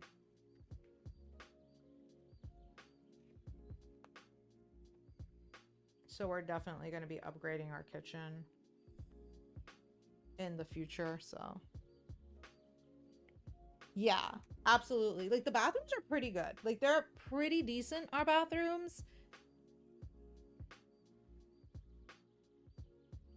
Yes. Yes. Batch cooking, large stuff. Like it's insane. Like, and my husband loves cooking, and he does a lot more batch cooking than I do. I cook during the week while he works, but I definitely cook for us, like just enough for us to eat and maybe for some leftovers for lunch. Um, but he does a lot of like the big bulk cooking, which I'm fine with.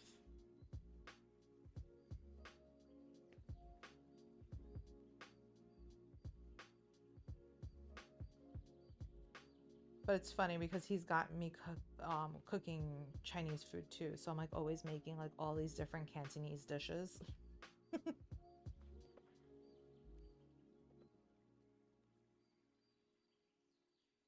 What is that? I've never heard of that. That's why I'm very confused.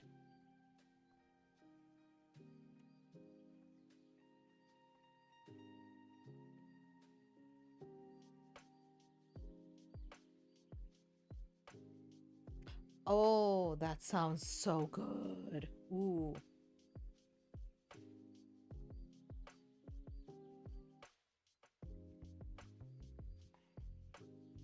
That sounds good. Actually, it's kind of funny because that sounds like something my grandmother would make.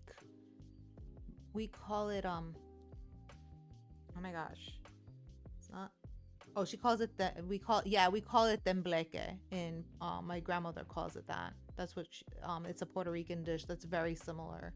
It's like a coconut milk jelly. What are the ingredients? Obviously, it's coconut milk's one of them. What are the other three?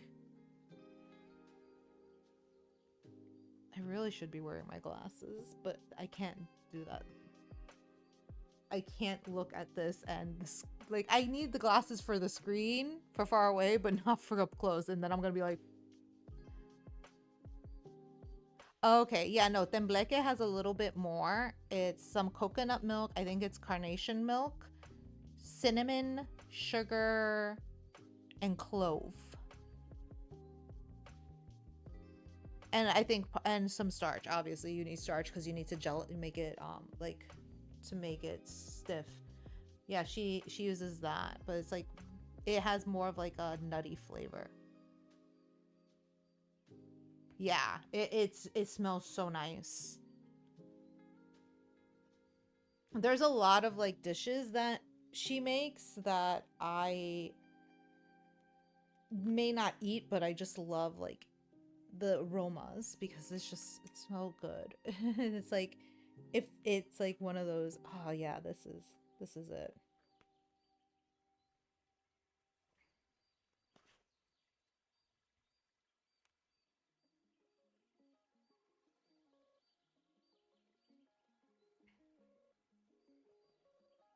Okay, so we're on this sleeve now.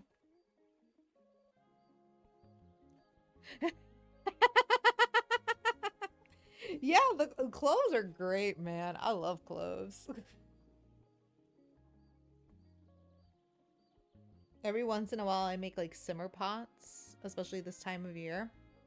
Oh man, I'm always like, where are the cloves? I need cloves for the simmer pot.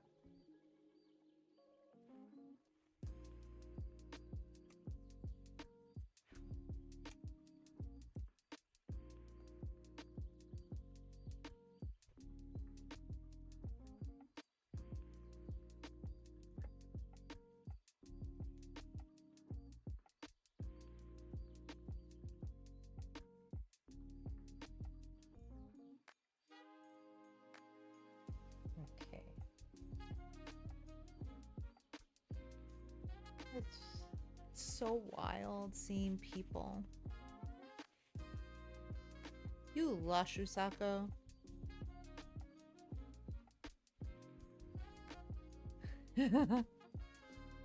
I've tried to make mulled wine before and I've screwed up so many times. Like, I need a pretty decent recipe.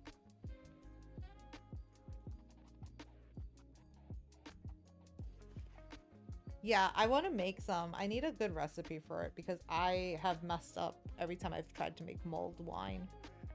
Please? You are the guru of drink after all.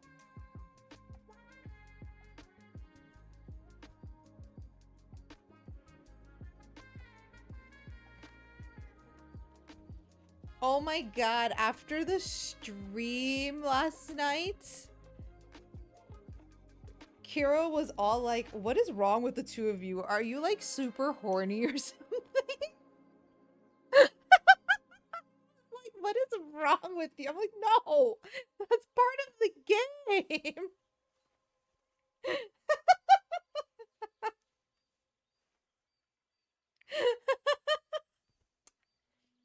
I'm sorry, that game last night was unhinged. I'm still laughing at it. I'm like, I can't believe this was happening on stream, and we were just like, okay. That was funny. I don't know what was wrong with that child. He just had to keep pestering me last night. Was like, get out of here. And of course, I was like, you know what? I'm no shame in the game. Kid, this is why I told you to get out. And he's like, you mean to tell me they were like, I was like, yeah, kind of. You don't see it, but yeah.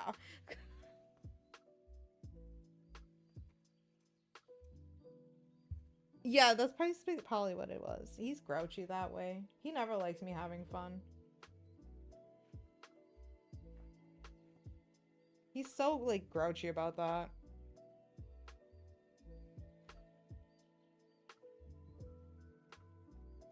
Like, only he's allowed to have fun. He's such a brat.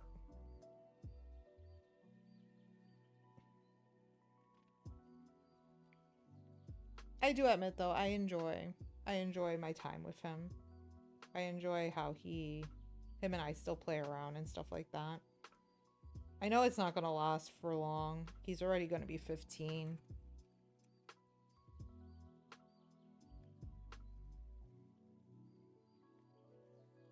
Yeah, I know.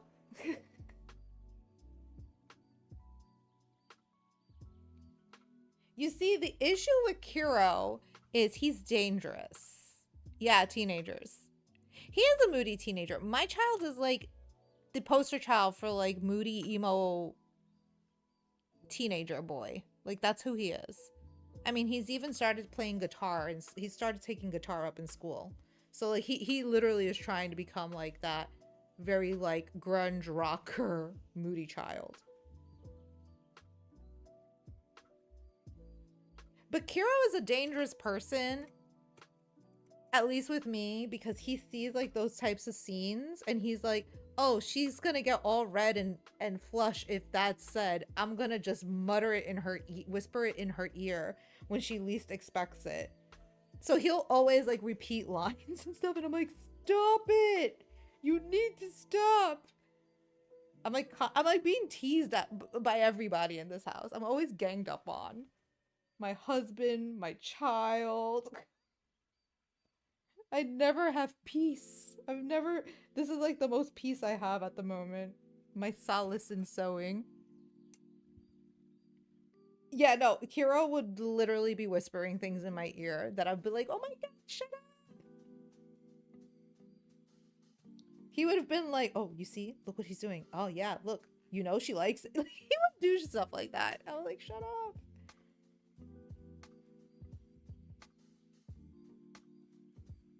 Although he thought your character was the one that slept with the drow, not mine. He was like, what's wrong with her? She's like sleeping with everybody. I was like, no, that was my character. Because my character can't get it from anyone else. She gotta pay for it.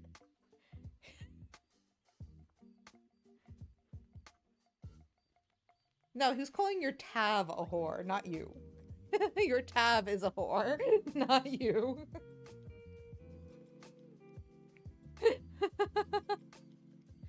She has to pay for yes, she has to pay for it. That's it. I can't with that game.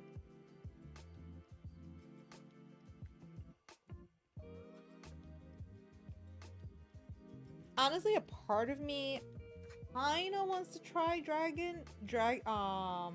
Veilguard, but I don't like action battle systems. So it's one of the reasons why I haven't even bothered with leaving something like Baldur's Gate, because I have comfort in turn-based fighting. This is why I don't play shooting games. I need turn-based. I'm slow.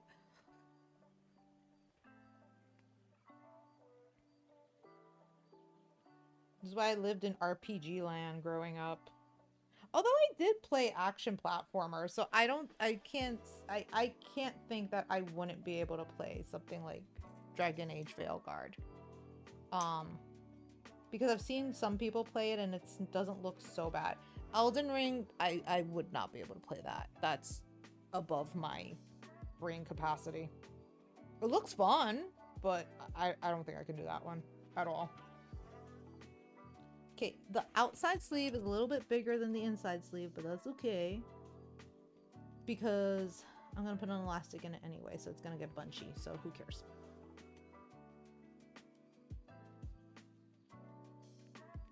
But yeah, I would like to expand my gaming options. And not just like cute cozy games. I like cute cozy games, but I also like things with storylines. And you're not gonna always get that with cozy games. You get that with some, but not all. The simulator ones you don't get that with.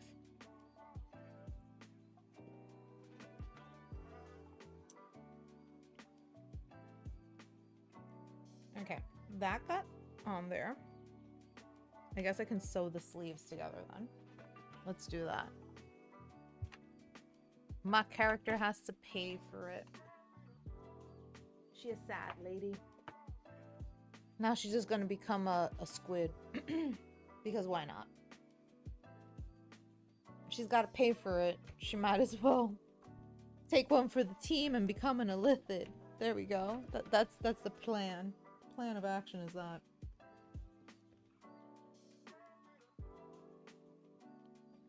Okay.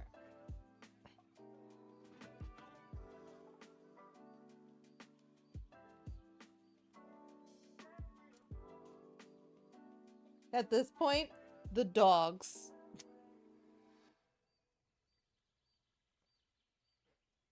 Etsy knows these aren't the sounds of holiday gifting. Oh. Well, not the ones you're hoping for. Ah, okay. Thank you? You want squeals of delight. Yes! And spontaneously written songs of joy. I am so happy. Oh yeah, oh yeah, oh yeah. To get those, make Okay, everyone on your I'm list just gonna feel sew heard the with edge gifts of like this, and then I'm gonna personalized sew jewelry, another custom line artwork, where I'm gonna put vintage the pieces, channel and home decor. for my For original gifts elastic. that say, I get you. And then the Etsy sleeves has will it. be done. I think. I hope. Every time I think I'm done with this dress, it's like, no, I'm sorry. You must repent. You must rethink this. Wow, it is only 1:30. Well, this is because I actually got on stream on time.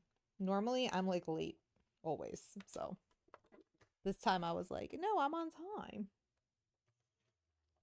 Oh, that's right. The music's done. Let me fix that. Yay for wireless mouses. They're wonderful. Let's see. I want...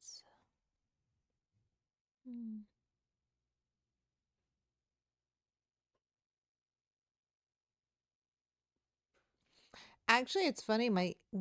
It's not a 3-day weekend for us here, actually. We don't have off on Monday. But that is mainly because my kid had off for a whole week in the first week of October. We had fall break here. So we didn't get off for Columbus Day. We're not getting off for Veterans Day. They did get off for Election Day, but mainly I think that's because they needed the schools to facilitate voting. And so there are like a few days that people have had off, but they basically compiled them into a whole week. So even though it seems like he's not getting those days off, he did get them off. Like he got off like for the major ones. He got off for Labor Day and I think that was it. Like Labor Day we had off, but like October, the first week of October he had off the whole week. And for Thanksgiving he's getting Wednesday, Thursday and Friday. But for Christmas, his last day is the 20th, like in New York, but he doesn't go back to January 6th, which is wild.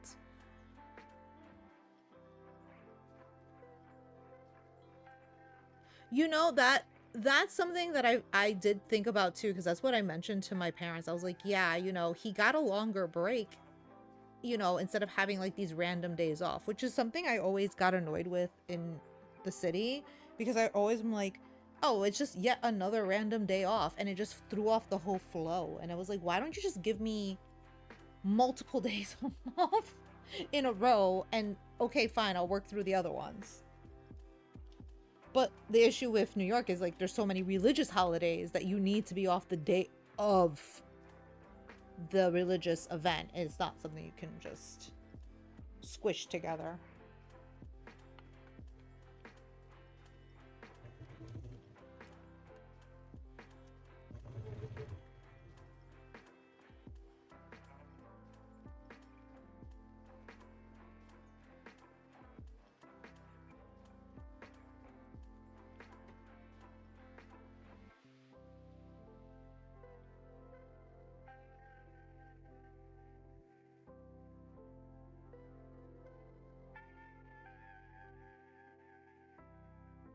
I completely forgot to check if my bobbin had enough.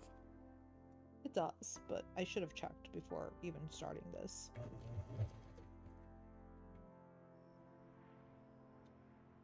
I don't like finding out I'm playing bobbin chicken before I start sewing, so I should always check before.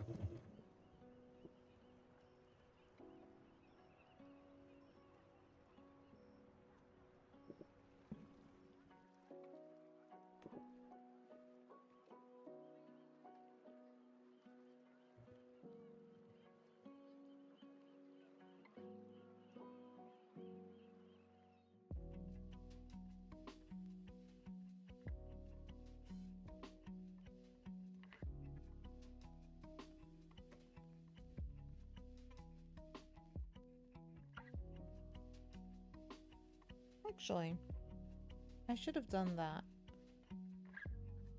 I can stop it now. I just realized I should have done something different, because as I was putting these together, I noticed the outer layer is larger than the inner layer.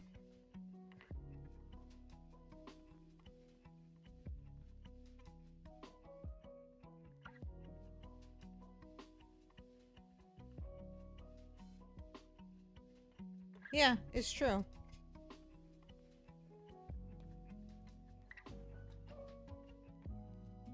That's a weird place to throw them. Whatever. Okay, I'm gonna do it this way. I just realized I should do it this way, because I do have a little extra fabric on the outside, which makes sense, because the inside is smaller because of the way the fabric lies. I'm going to find the centers and pinch the sides that have extra.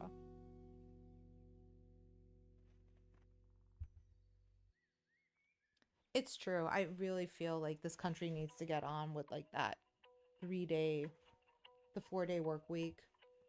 I think so many people would love that so much. Like getting that extra day just to be able to do things would raise the quality of life so much. But right now, We have to make sure.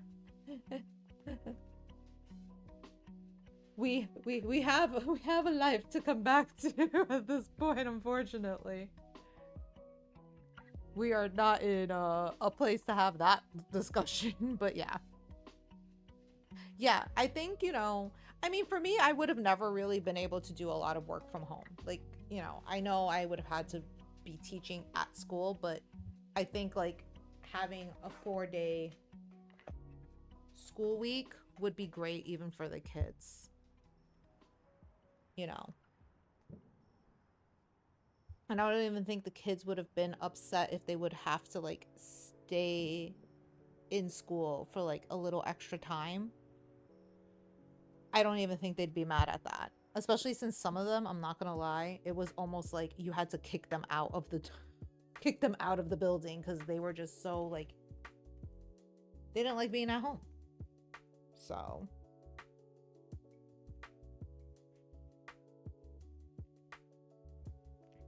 okay. This is the top and top. Okay.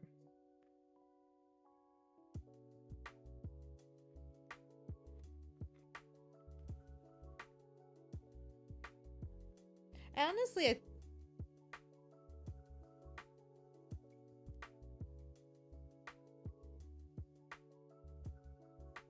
yeah.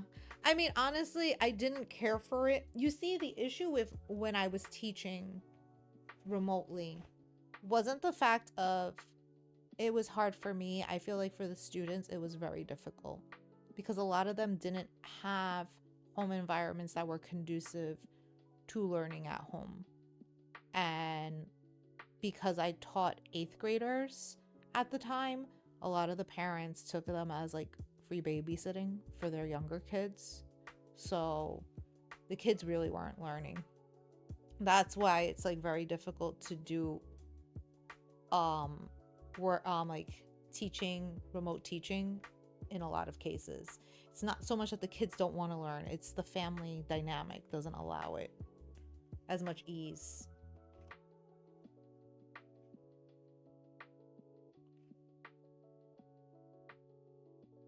Yeah. It was very difficult. If I had a normal job, I wouldn't mind working from home. And also too, I don't even think so it's like funny because like a lot of people are like the work from home. I think if like jobs were just more flexible. Like if you had like a doctor's appointment and you could go to your doctor's appointment and come back and it's like not that big of a deal as opposed to making it like a giant huge issue. I don't like I think if jobs had that, people would feel more willing to be loyal and work harder for their companies if their companies gave them a bit more flexibility. Right now, that's what a lot of it boils down to. Like everyone feels like the companies are just being so rigid and difficult and refuse to be mindful of their workers being people.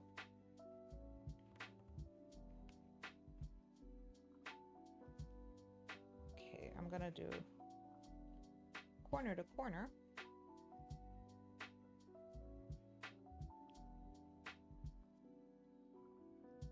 Yeah, but I felt bad for a lot of my students. My students were like, they really, truly had a hard time with it.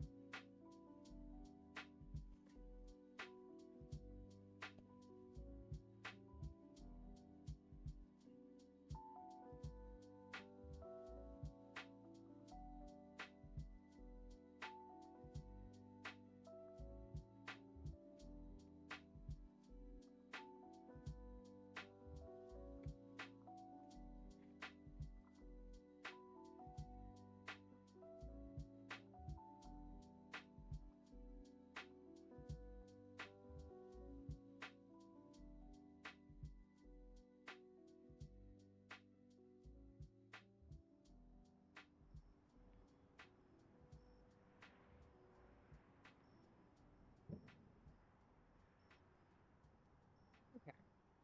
Is it because I'm pinning it this differently? It's fitting better? I'm so confused because it wasn't doing this before.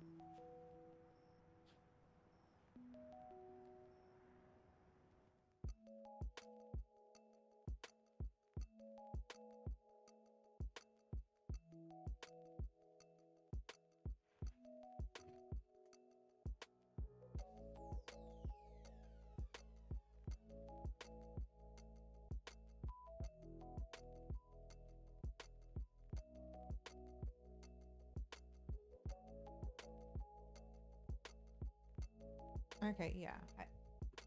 I guess because I hit the points differently, it's holding it better.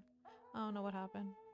That's like something, it did something different this time around, and now I'm all confused. This was not what I expected to happen. Okay. Well then. Let's do the base stitch, because I've noticed when I've been sewing with a basting stitch, it holds everything. It makes it so much easier to sew things through the machine. It's like almost a lovely experience as opposed to fighting with the machine. So let's go that route. And I'm just gonna leave that open a little because I don't need.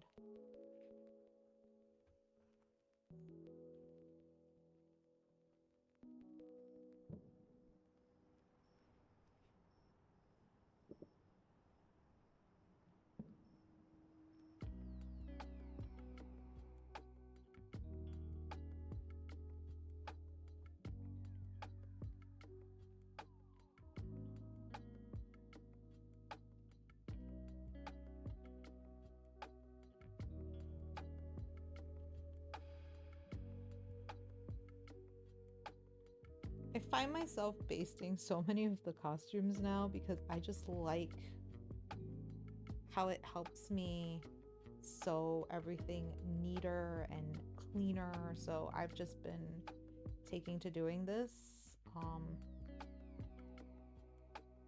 Is it necessary? No. Does it soothe me? Yes. So we're going with soothing vibes here because that's what we do. We soothe the soul through sewing.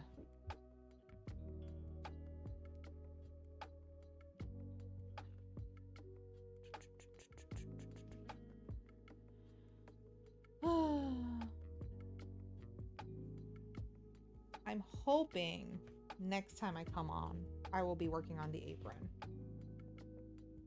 I need this costume done. Actually, I should probably work on it off stream, but I've been enjoying doing this on stream and not really touching it otherwise. Also too, I have like so many other projects in the house going on that this is like my dedicated time. If I get a pocket or time here and there, then I'll use it, but it's very rare. Like yesterday I wound up building finally my shoe rack for the front, which makes me so happy because for a long time the shoes were just like sitting at the entrance in haphazard piles, and it was driving my type A personality nuts. So that got done and I'm happy that got finished. I still need to add a little bit more dirt to my other plants in the house because I repotted a bunch of them and some of them just needed new, like some new dirt on top, so I need to do that. I'm fighting to keep them all healthy and alive after having to travel 600 miles for them. So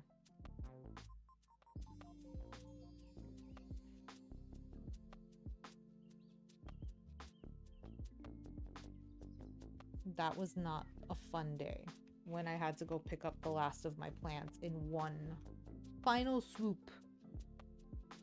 That I woke up one Saturday morning at like 8 o'clock in the morning, hopped in the car with my kid, drove 600 miles, grabbed the plants, hung out in the house for like a half an hour, our old house for a half an hour, and basically just popped back in the car and drove back here.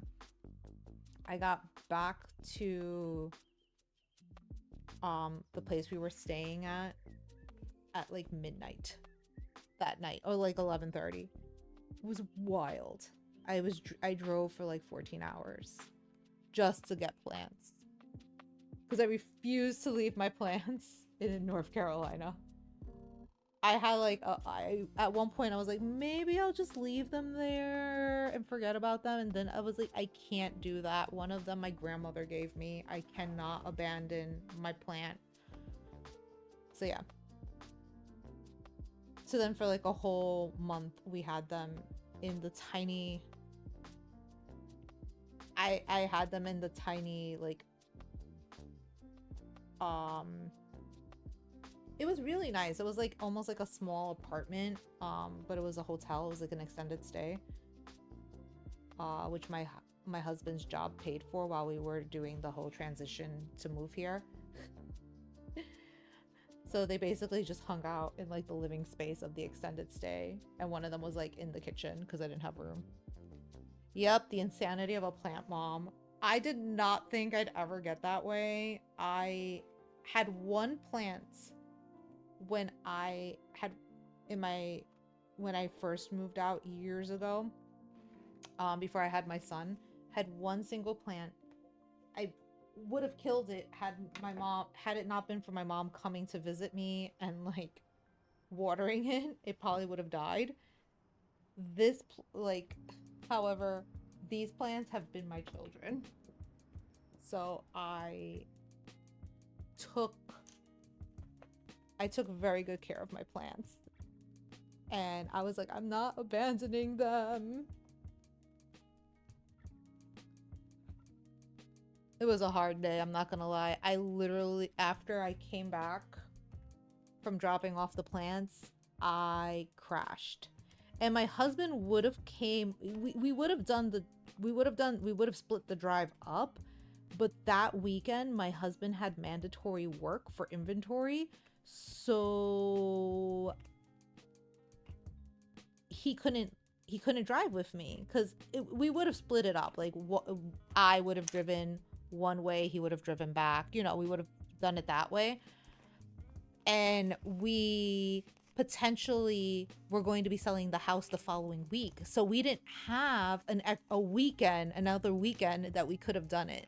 So it was either I go pick up the plants that weekend, or they were going to be sold with the house. So nope, I decided to say no, I am not giving up my plants. I'm going to get them. I'm going to retrieve them and I will come back. And that's exactly what I did. And I had thought for a moment I was gonna like take a break and like obviously drive there, maybe hang out in town or something. But after like driving the whole morning to get there, by the time I got there, I was like, no, we're just gonna drive right back. I'm gonna put these plants in the trunk and drive right back.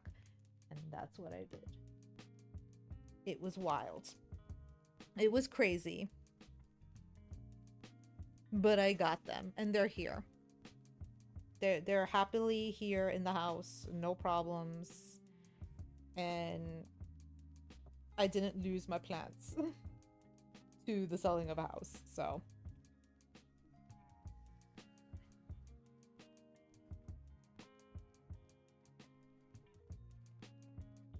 And I would love to have them outside getting fresh air, but the weather's being so bizarre. Because right now it's still very warm here. I believe in New York it's pretty warm considering what it is.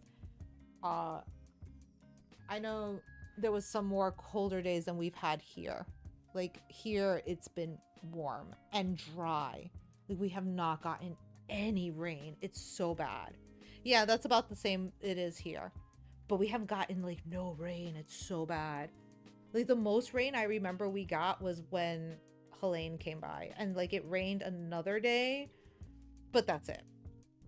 We've gotten like no rain. It's so bad. And the climate here is like akin to a rainforest, so for it not to rain is really bad.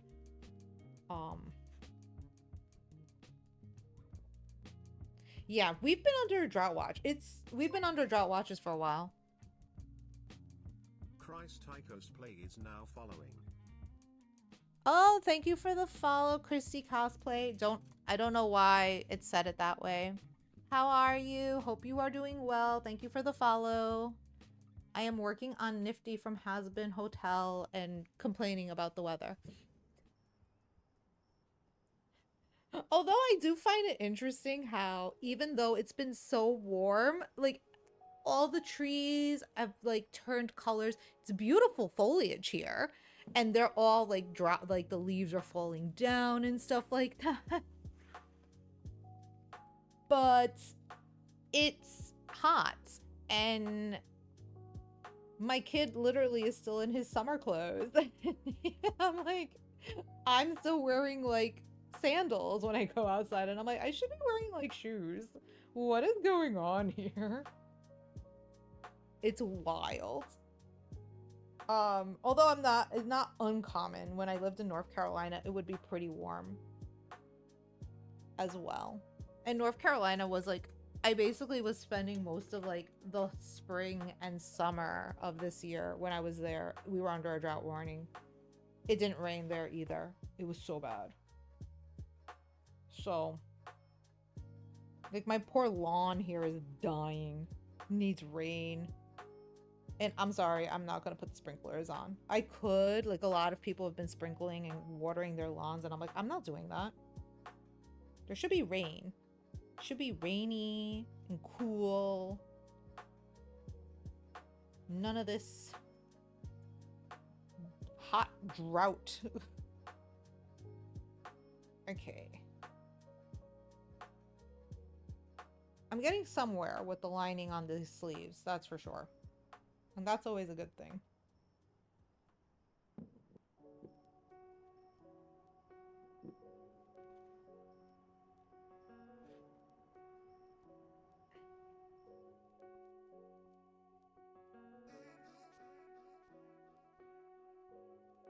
Although it's really interesting because I'm curious to see how the winters are here.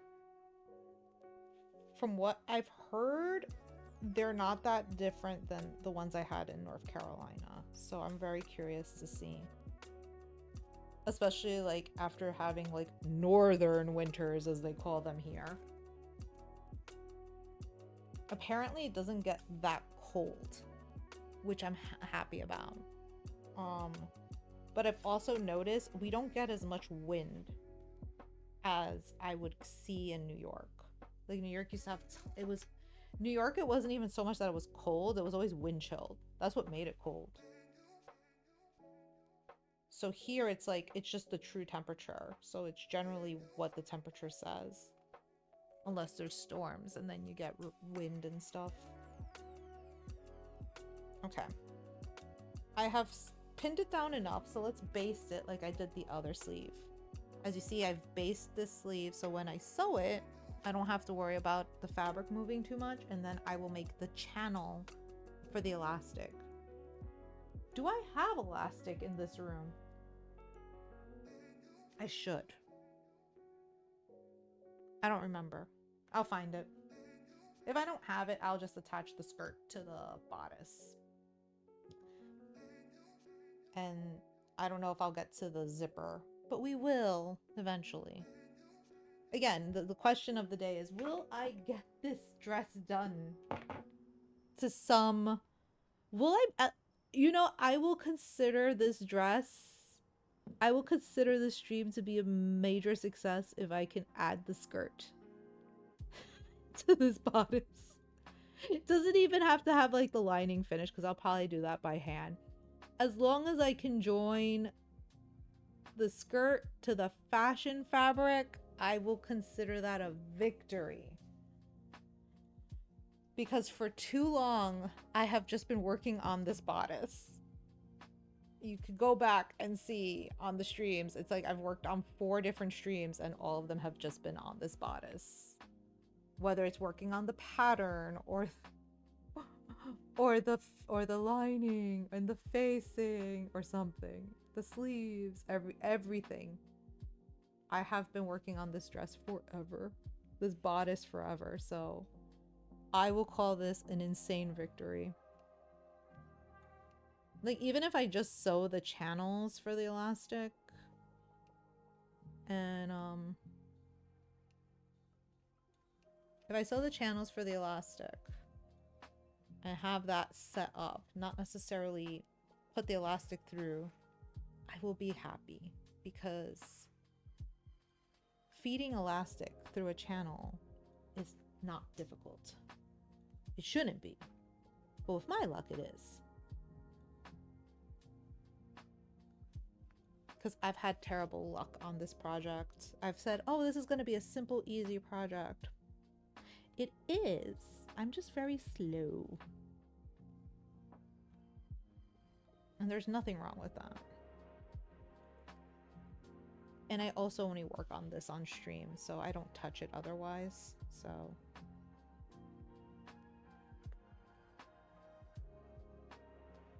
by choice and by necessity, really. I choose not to work on it offline, but at the same time, I really don't have time to work on it offline. So it is what it is. I did not turn off my iron. I keep hearing it click in the background. I will shut it off before I end the stream though, or when I end the stream. Because I do not need the house to catch on fire.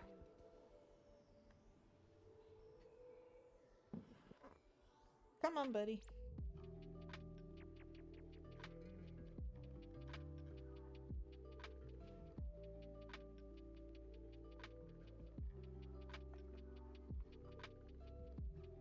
Oh, that's the other thing I need to do.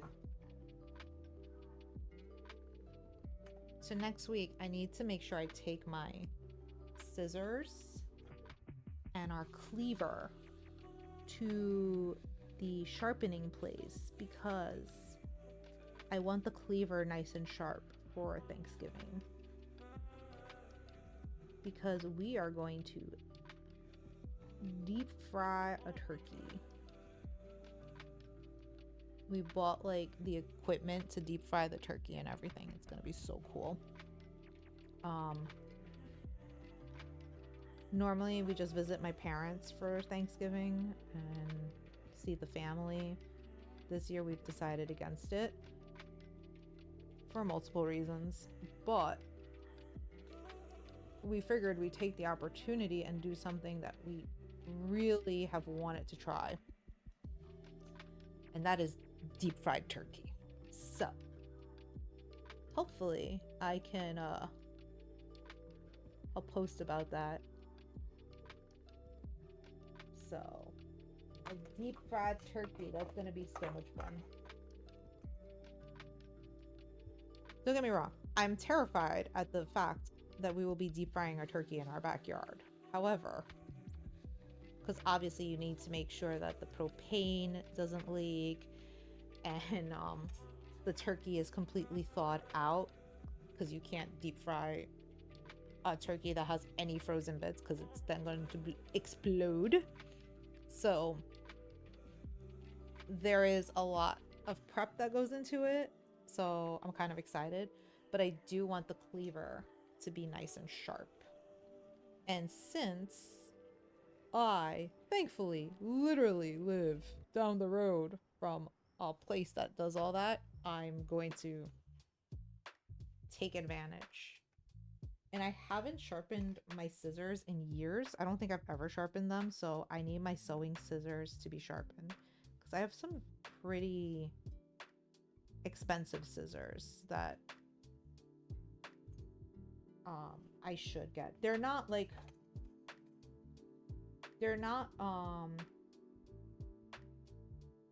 Femore, but they're the Ginger scissors, which are like old school, like sewist type scissors, and I'm like, that's what I bought years ago when I first started cosplaying, and I've kept them since, and I love them.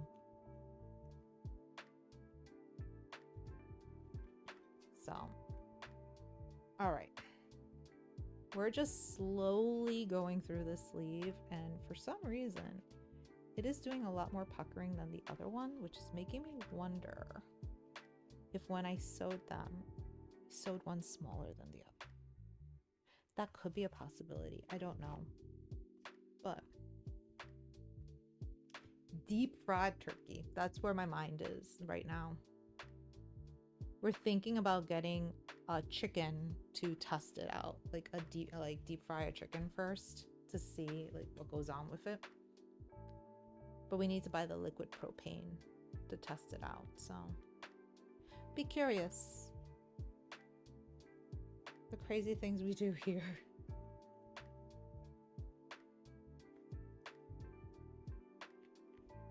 So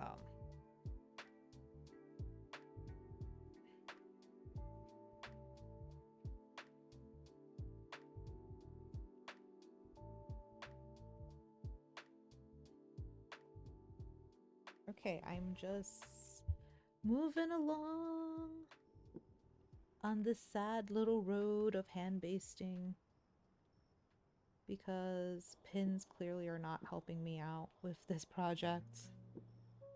Again, I am probably going to be like a hand basting babe from now on. I think that's what I'm going to just do. Especially with like slippery fabrics. Like satin is not an easy fabric to be just sticking pins into. It tends to move too much. It tends to cause a lot of shifting. So here we are doing this.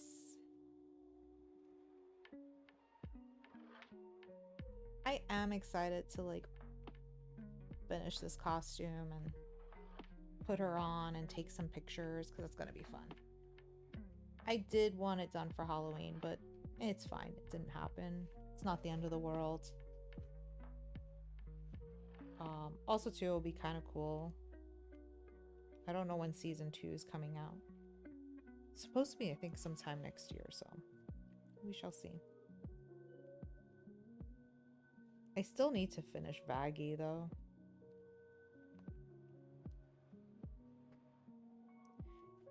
But sad, I don't want to work on her wig. Her wig scares me.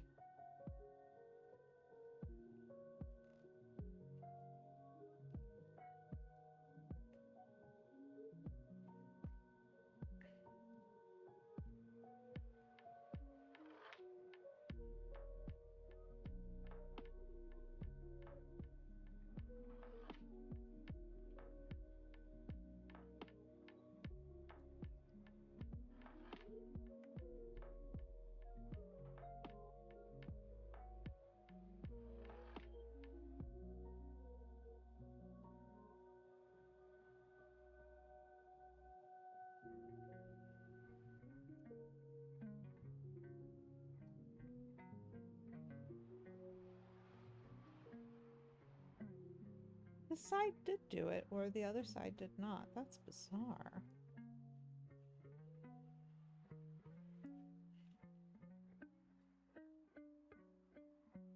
Actually, you know what? I'll probably just do it this way. Just to...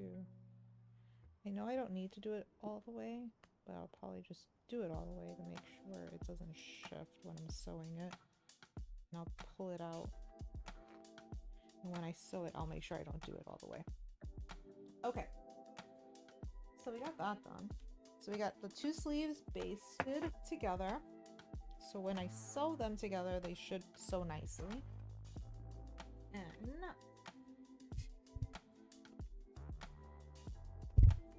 I will do that in a moment. I will be right... Okay, I'll be right back.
I have returned.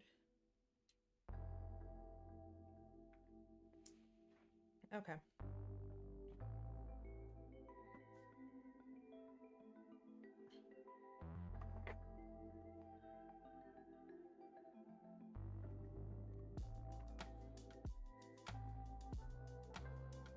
Okay, let's sew the bottom and then we'll make the top channel afterward to make sure they're equidistant from where they need to be.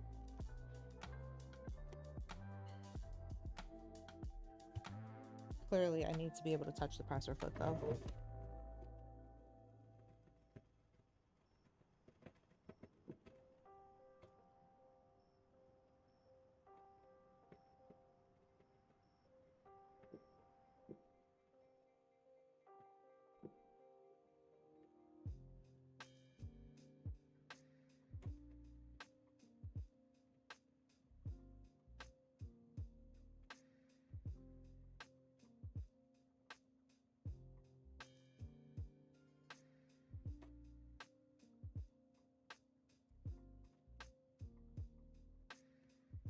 Okay.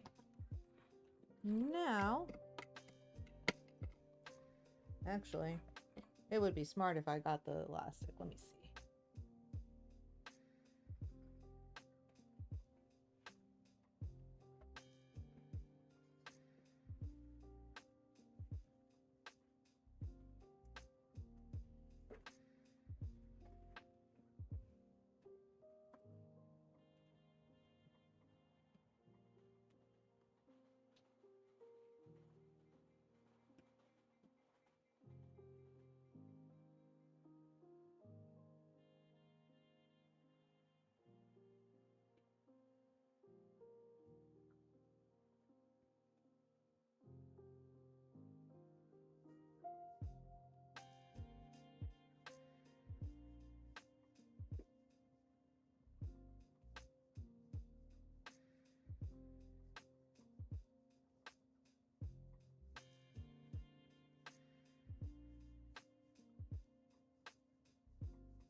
All right, take care, Nightmare 6. Thank you for joining me for the day.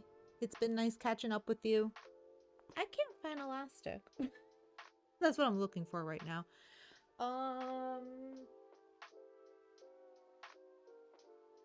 My space is still in disarray because I'm still organizing everything, and this isn't the actual final setup of it, so I think I know where I have elastic. I'll be back. I'm just gonna leave the machine and stuff on.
I had elastic. I just had it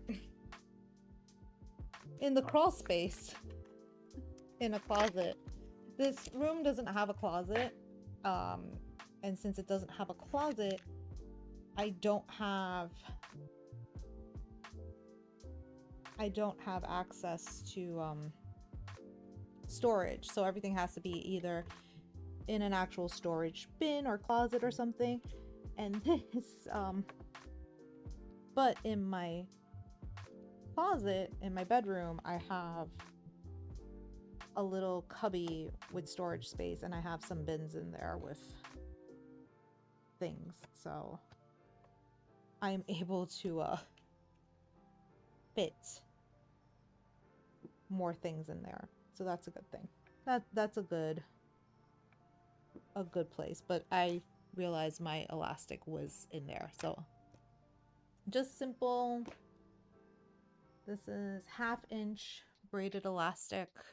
I'm gonna put it in the sleeves so the puff stays poofy, which is gonna be cute. So we shall see what happens there.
I made. Why is it not? Huh. Something might have got stuck. Why are you being so difficult, machine? You've been nice to me all day. Clearly, something happened. Rethreading the machine. Something happened. It got tense somewhere and caught up. So we'll just hang out here and figure this out. Okay. I'm very fortunate that I think we might be able to reach the endpoint I had hoped we would get to today, which is essentially having the sleeves done and the skirt attached to the bodice. I don't think I'm gonna have enough time to hand sew the lining to the lining and the bodice together, but one can hope and dream. So, let's do this again. Again, just taking this to the presser foot, the edge of the shirt to the sleeve to the presser foot. That's going to be the bottom line that holds these two pieces of fabric together.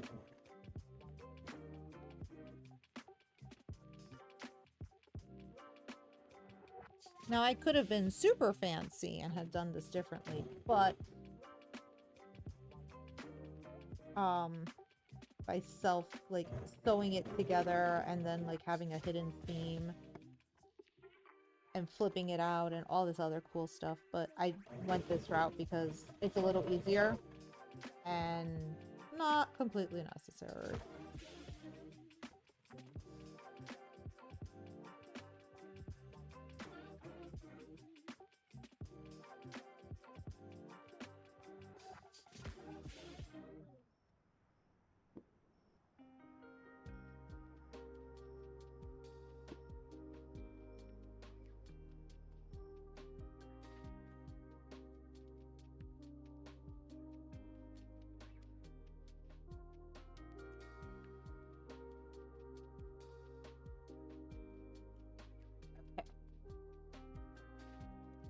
Trying to not slouch too much while at the machine because that's something that tends to happen a lot and you can hurt your back, so I'm trying not to do that. No hurting of the back. Okay, I think that should be enough space between these two.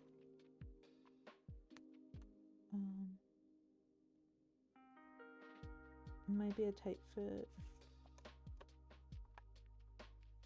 There we go. I believe it'll work. Wait, I can do this all the way over here. What am I doing?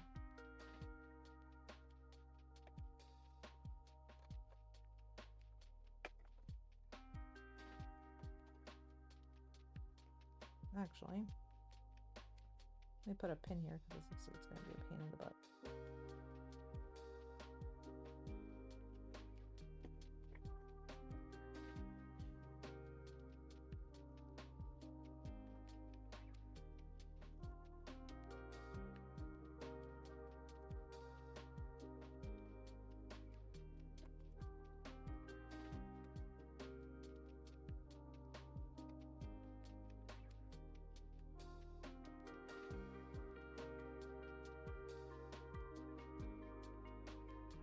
Okay.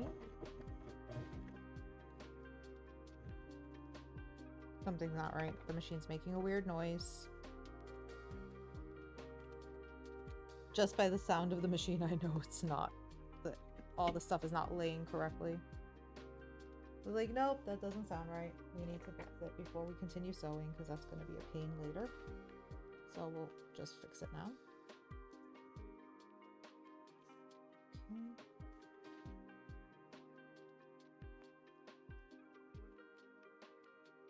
Okay, there we go. Okay, everything seems to be working now. So let me continue here.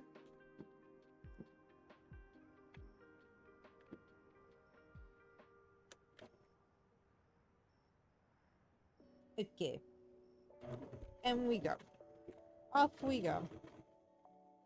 Chugging down the road.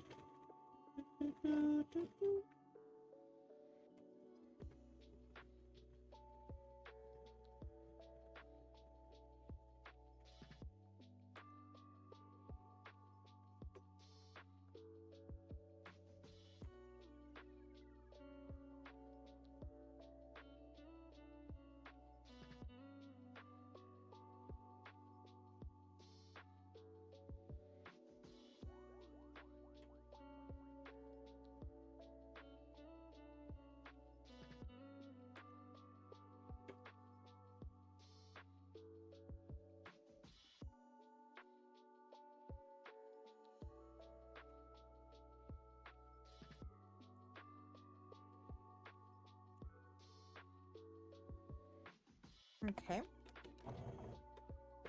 Let me... Okay.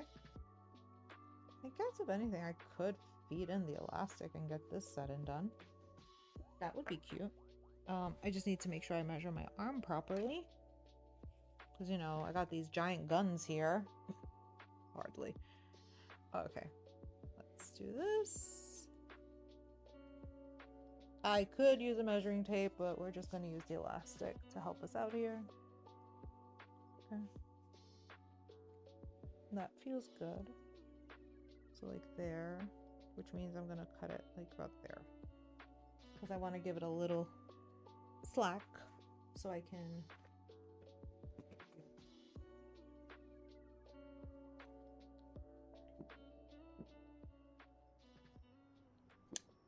cut it over a little bit more still.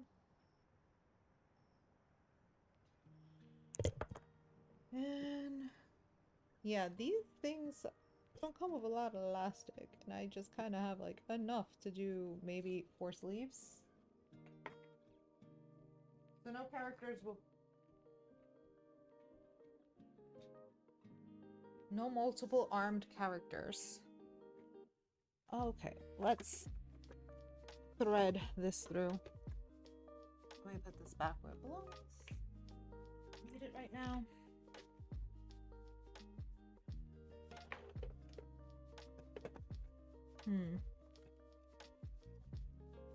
I usually have a safety pin in here. I do not think I do, but I have them in my drawer over here.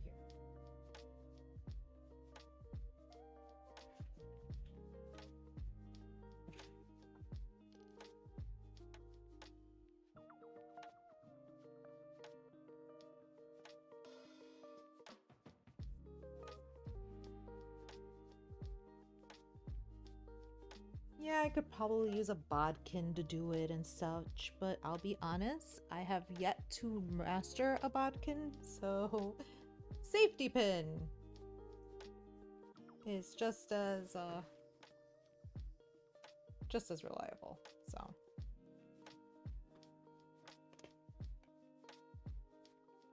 let's go around town.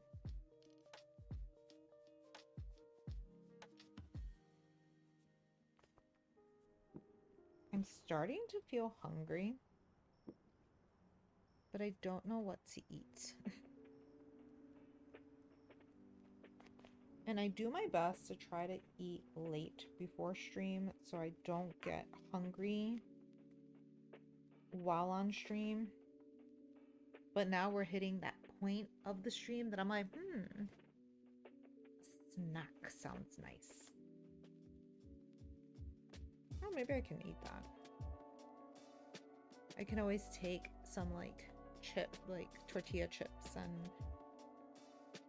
Oh, actually, no, I have corn tortilla chips. I can make some... Oh, I can make a quesadilla with some salsa on the side. That sounds yummy. I think I'm gonna go make that after the stream is done. And before I need to acquire my offspring. So...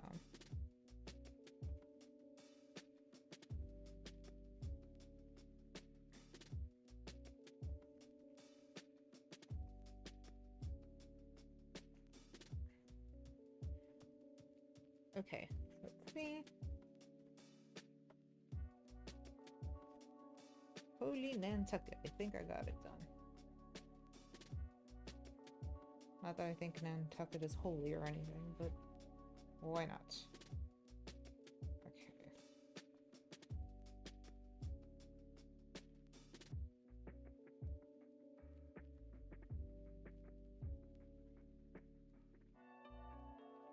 So this is going to help the puff stay poofy.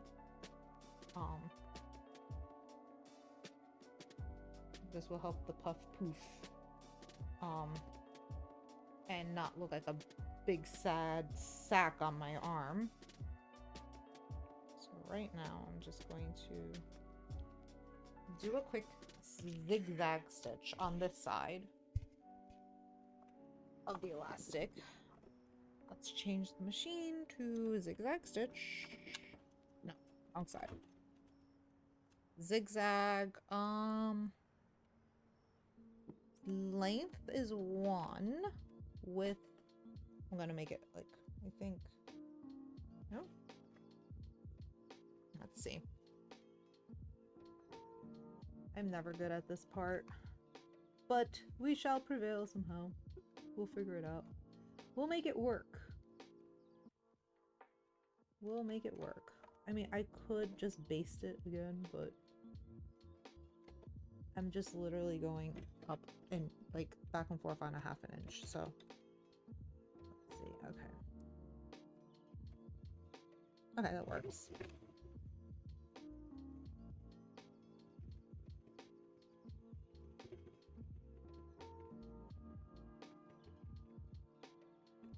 Okay.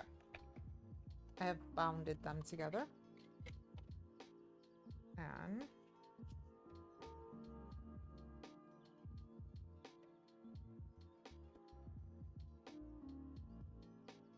there we go. It went inside.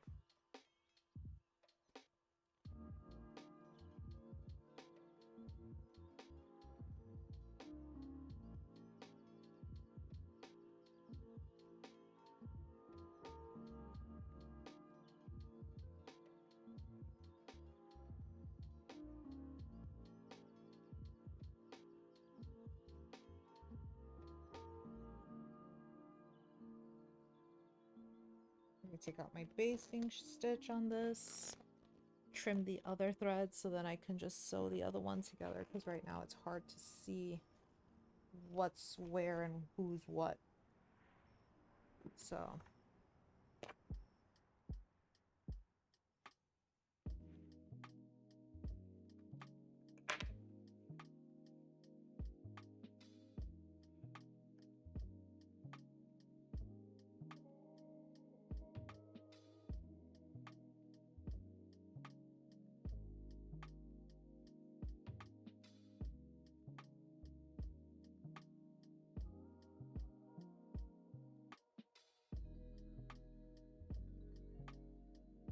there we go.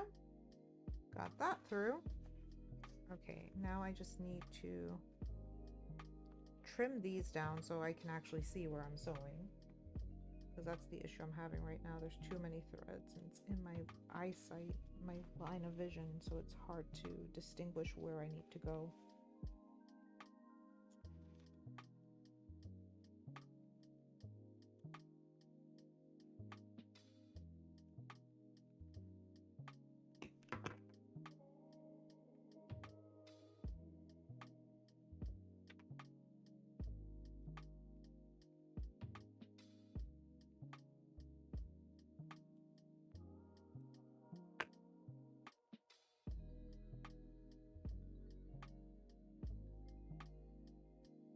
Okay.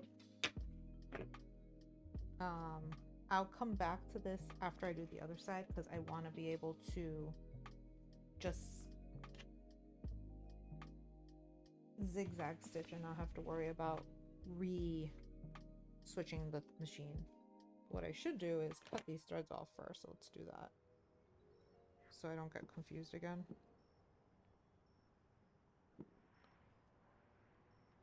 At least the threads for the stitch lines, not so much the basting stitch. That wasn't giving me so much confusion.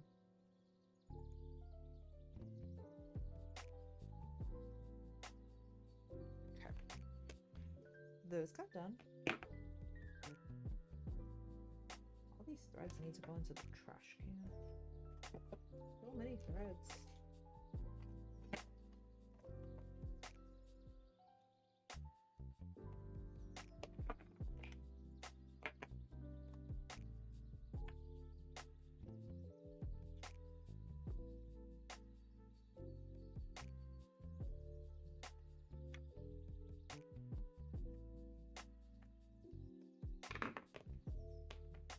Okay.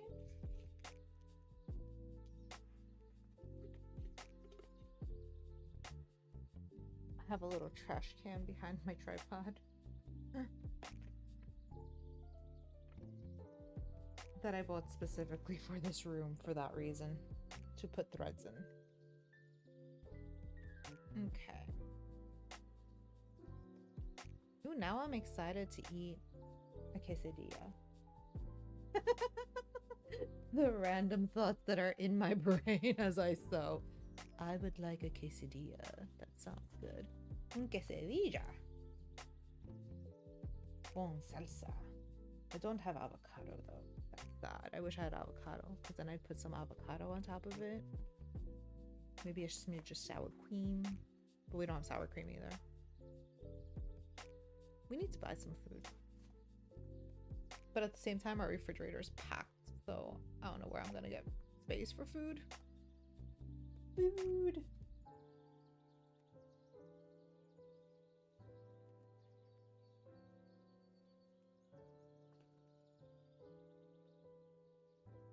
Okay.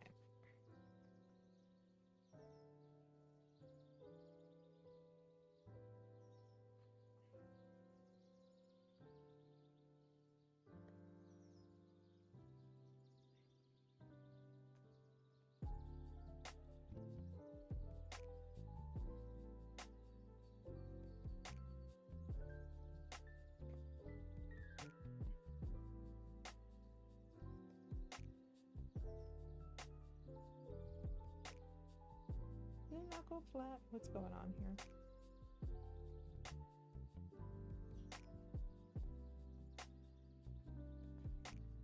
Okay, there we go. I fixed that. Let's put this guy there and sew these two pieces of elastic together.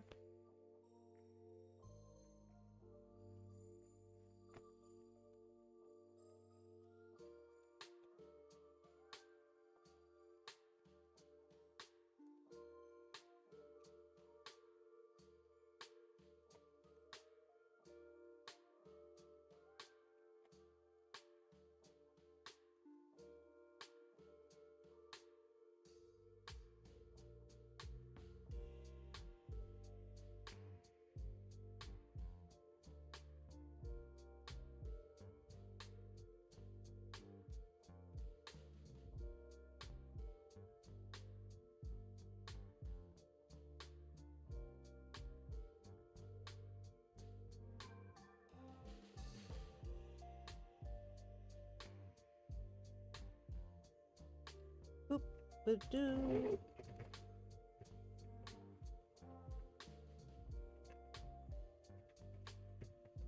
And we did it.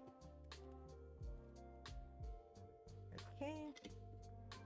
Let's trim down some of this because I didn't do that on the last one. We were causing drama before.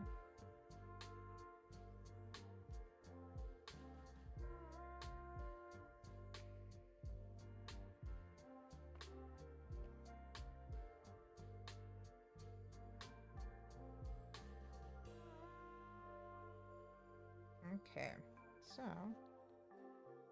now I just need to switch it back to a straight stitch and adjust. I don't think I have to. I think I should be okay. I might have to put a couple of pins in though to hold it in place. So let's get some of the pins to hold it in place. And then we sew it together, and then I can put the skirt on, and we will have accomplished quite a bit today, despite the fact that I've been a little bit of a motor mouth.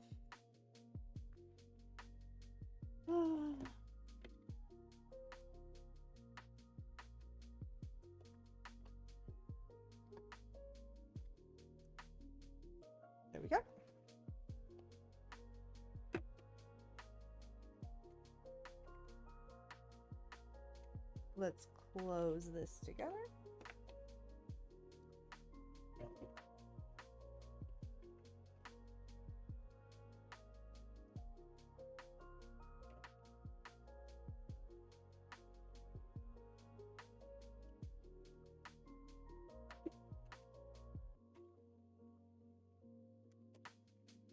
Okay. Let's take out the stitch lines. Let's take out the basting stitch on this one. I already did it on the other side, but the other side was giving me more of a headache. It was bothering me aesthetically. I couldn't figure it out. My nails are long enough I can use them to pull out the basting stitches. Okay.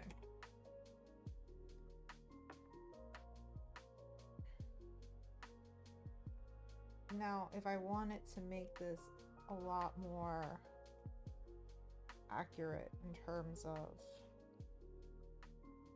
what do you call it?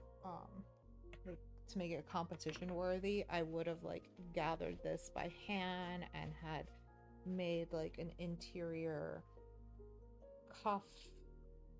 But because it's just me to wear normally every day, I will just do a cute little gather with elastic. Which is great because as it, you know, it'll puff up and look really cute on its own. Let's do this side.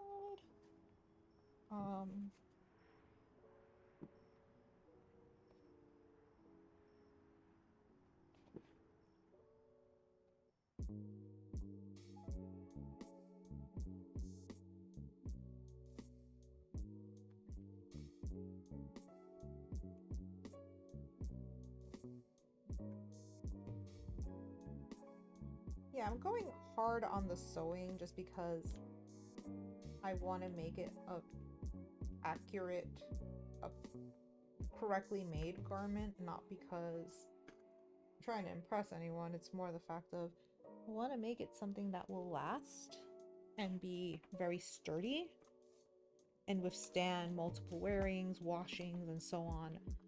Not something that I'm too scared to like even bring a wet cloth, wet rag to like potentially take off a spot. Like I don't want it to feel like, oh my god, if I put this near anything, it is going to disintegrate and like fall apart. No. Don't like making my costumes like that. I like making my costumes to last and have like longevity. There's one costume that I'm upset because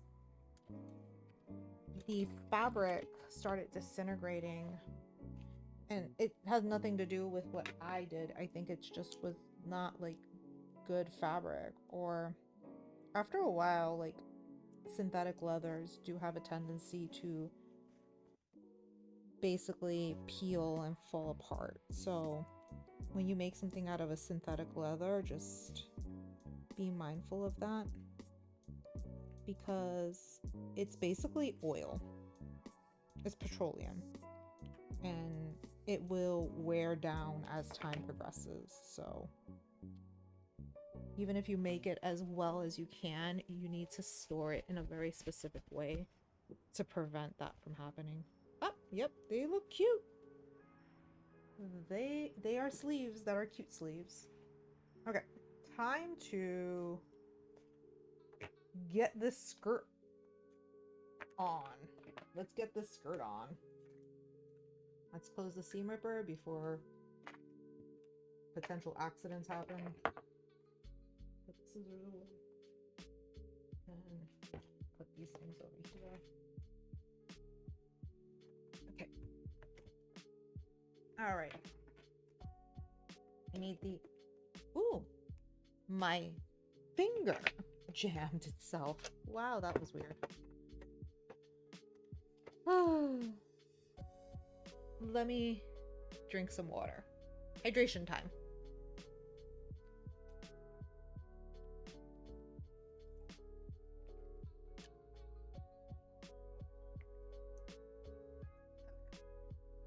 I'll stand up to do this part. Give my butt a rest from sitting so long. Did I take off all the pins? Let's see. Oh, nope. There's a pin in here. Let's see. Double checking to make sure there's no random threads.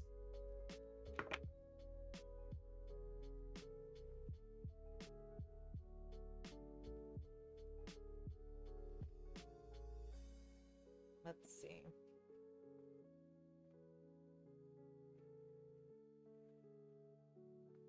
Now again, I'm trying this on with a shirt on top, but I think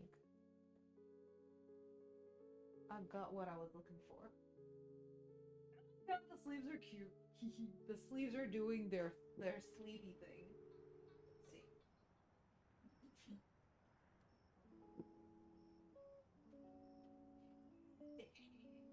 Look how cute. Once I'm able to like put this on properly without extra clothes, it will fit nicely. But right now I have like a shirt underneath and stuff, so. But yeah.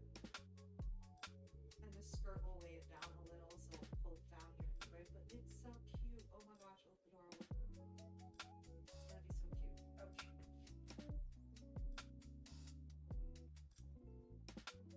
Let me put the skirt on. Because that's the next stage.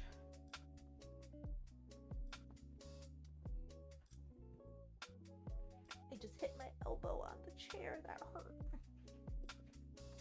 Okay, I'm not attaching it to the lining yet. I'm just gonna put it on this piece. And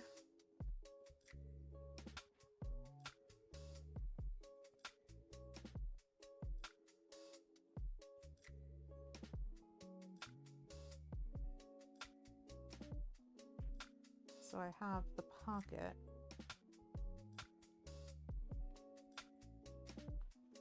Which is going to be here.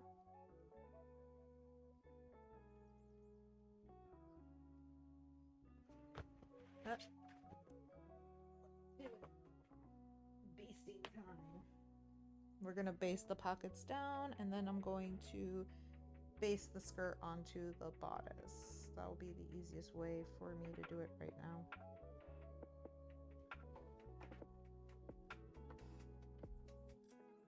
Get some slack on my thread.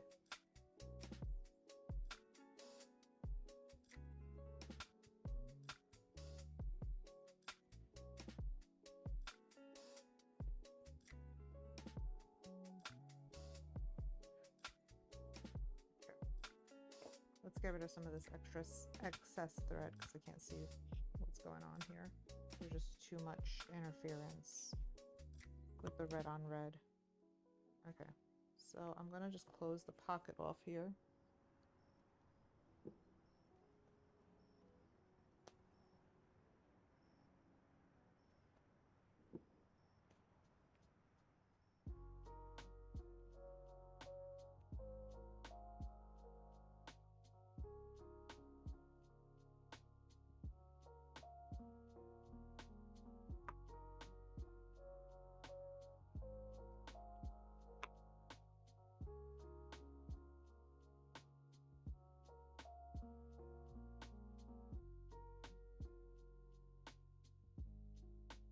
Now I'll use a pin to hold it here. I want it more than anything just to make sure the two pocket pieces were stuck together. That way they hold on to one another.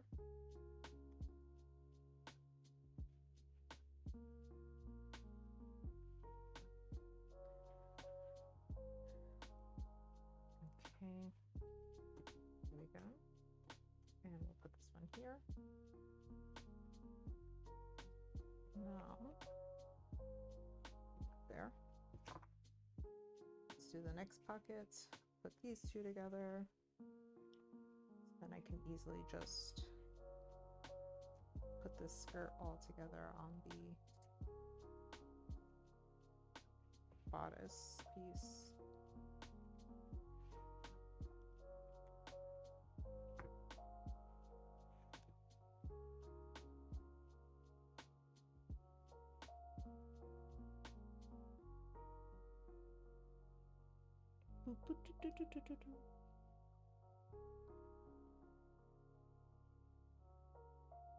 It's like after a while, it's just like red on red on red. It's like no wonder I take a break after working on this. My eyes can't handle all this red.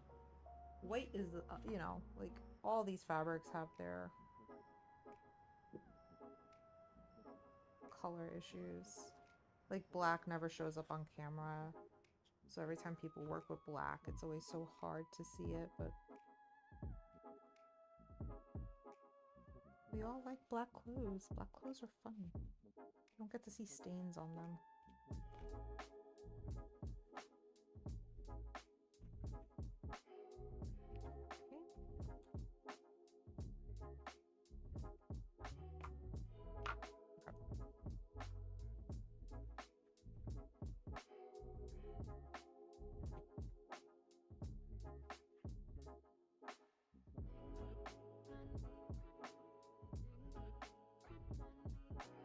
So now the pockets are sitting where they need to be, which is great.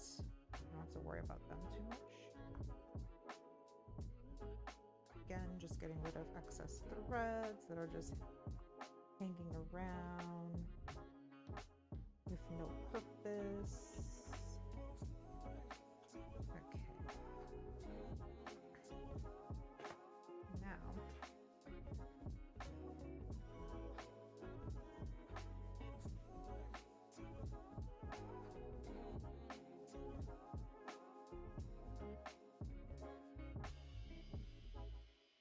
awesome. Okay, cool. Cool beans. Awesome. Okay.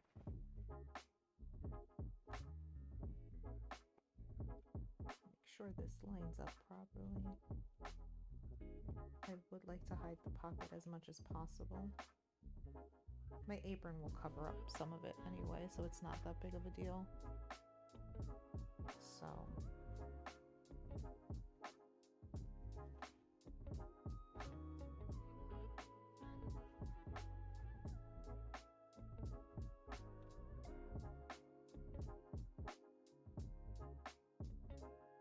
no, not working there. There we go.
Let me rotate it this way.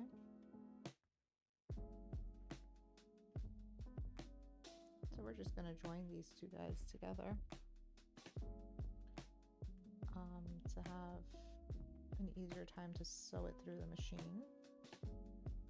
I have been finding basting has just been so much more efficient than pinning it together, mainly because I think the fabric is just slippery and moves around too much. So as long as it's basted together, it's holding the shape and I don't have to worry about it messing up. I'm putting the thread over here.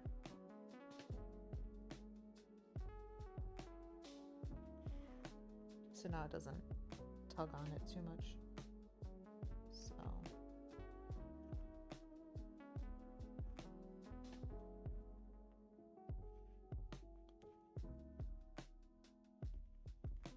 and honestly, it may seem like I'm spending more time basting, and yes, I am, but if the fabric keeps shifting and I have issues with it, I'm gonna have to unpick the the stitches and resew it. So I might as well do it that I can just sew it in one go. I'd rather do this and just run it through the machine one time than have to go back multiple times because there's a pucker or something that I don't like. So that's where we're at with this. That's where the thought process of making sure this is all together and working comes from. Actually, let me pull out that one.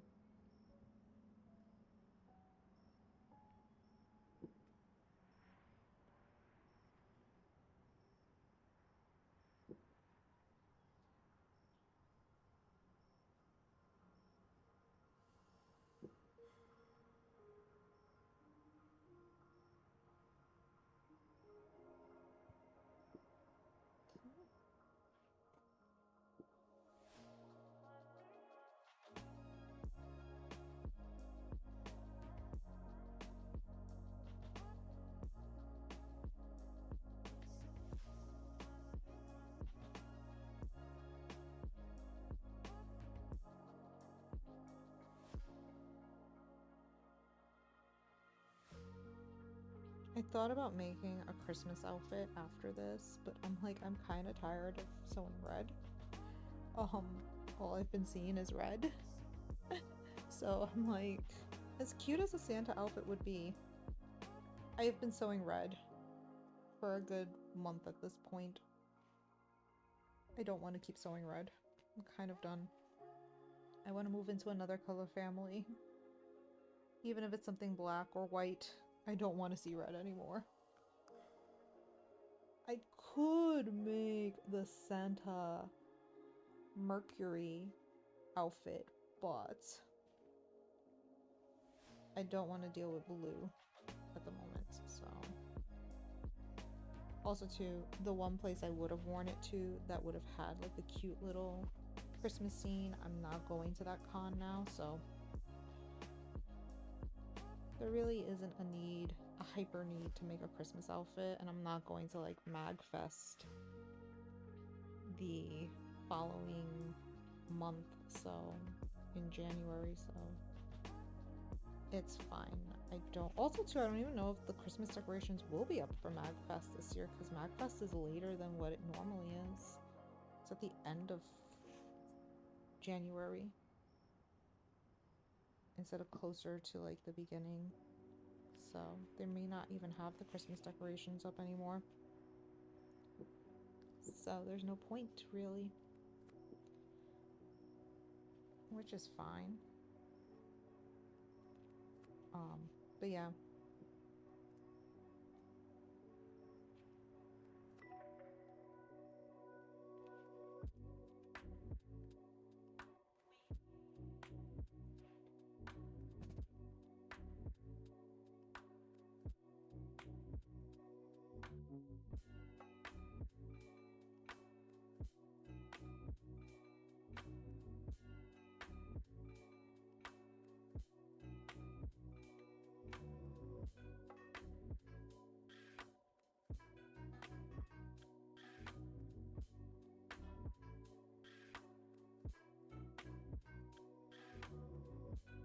Okay, slow and steady continues to move forward.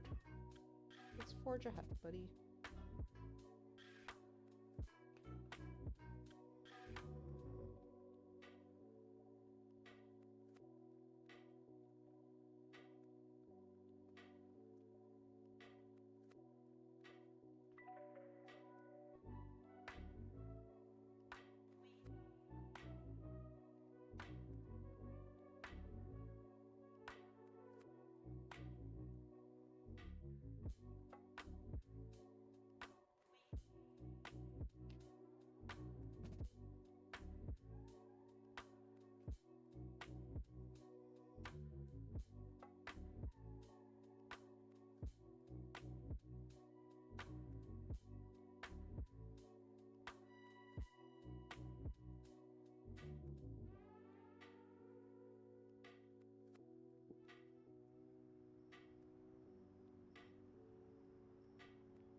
Really, buddy? Come on.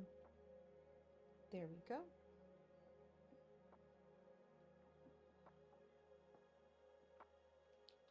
We're getting close.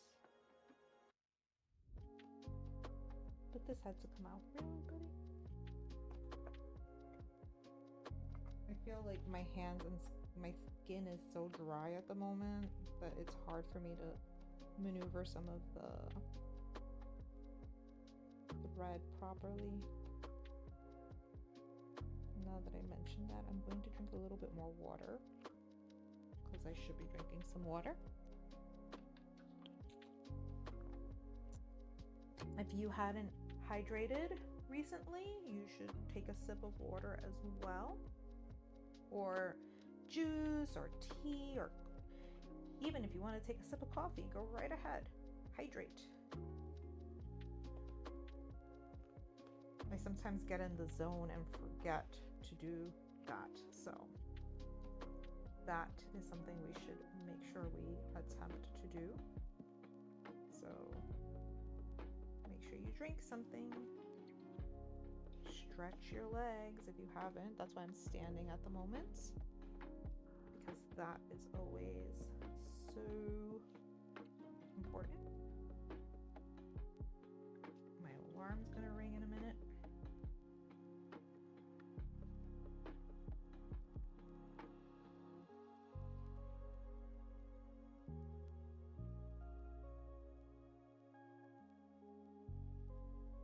Because we are hitting the witching hour, as I like calling it.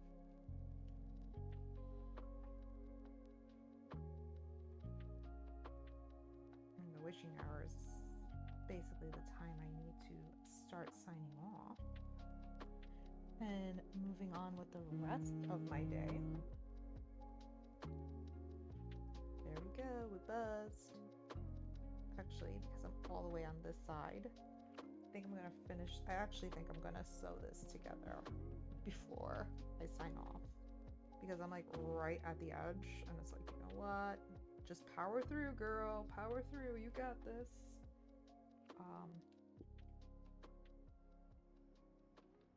My snacky snack might have to wait. I'll grab a granola bar on my way out.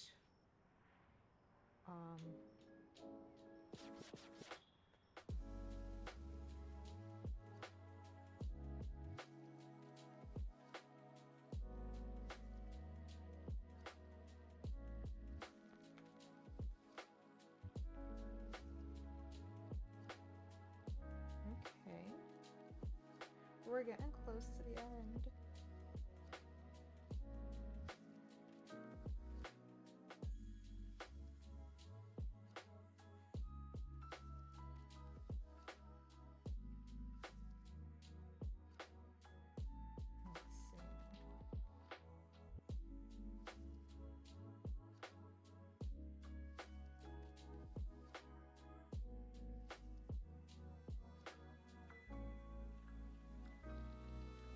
Okay, we got the basting done. So the whole thing is based into place. And like I said, I normally click off at 3, but because I'm at this last step, I think I'm just gonna sew it together and I will have achieved what I was aiming for. So let's just make sure this is laying out properly, so I don't sew anything incorrectly. Okay, there we go. So 5/8 of an inch seam allowance. Move that back a little so I can see it better. Press your foot.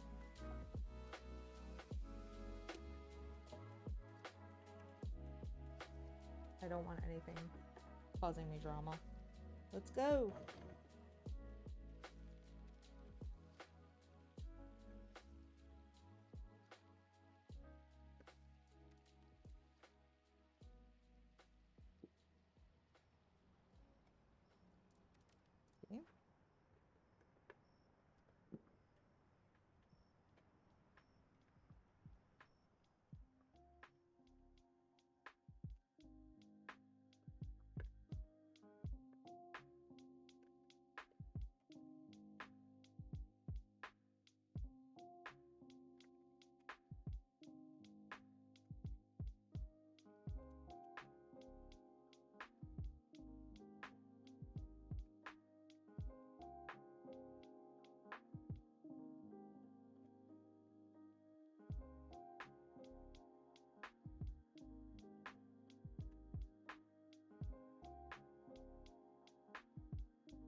sure the seams on the bodice are flat.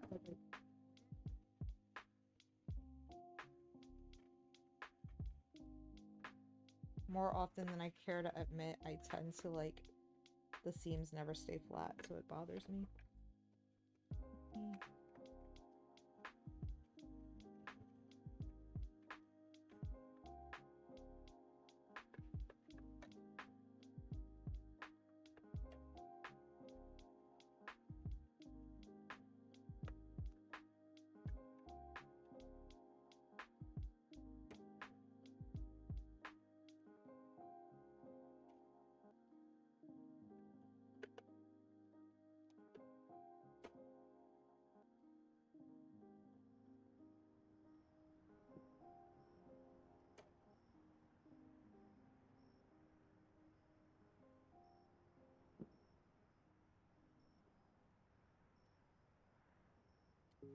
See? That's okay. That's okay. That worked out. Worked out. Oh, I think.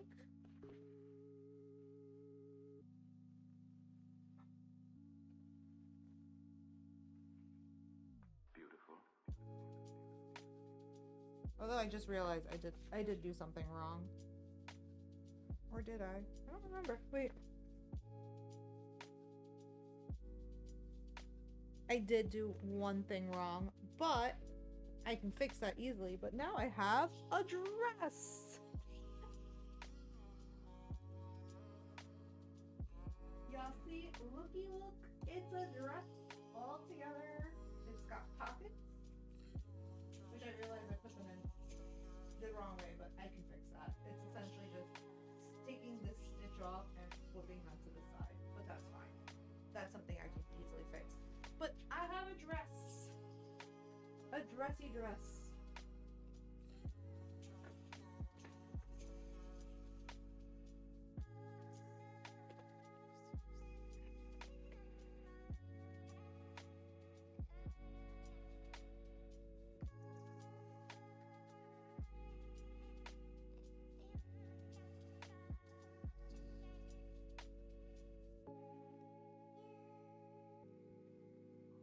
Yeah, see, she's here.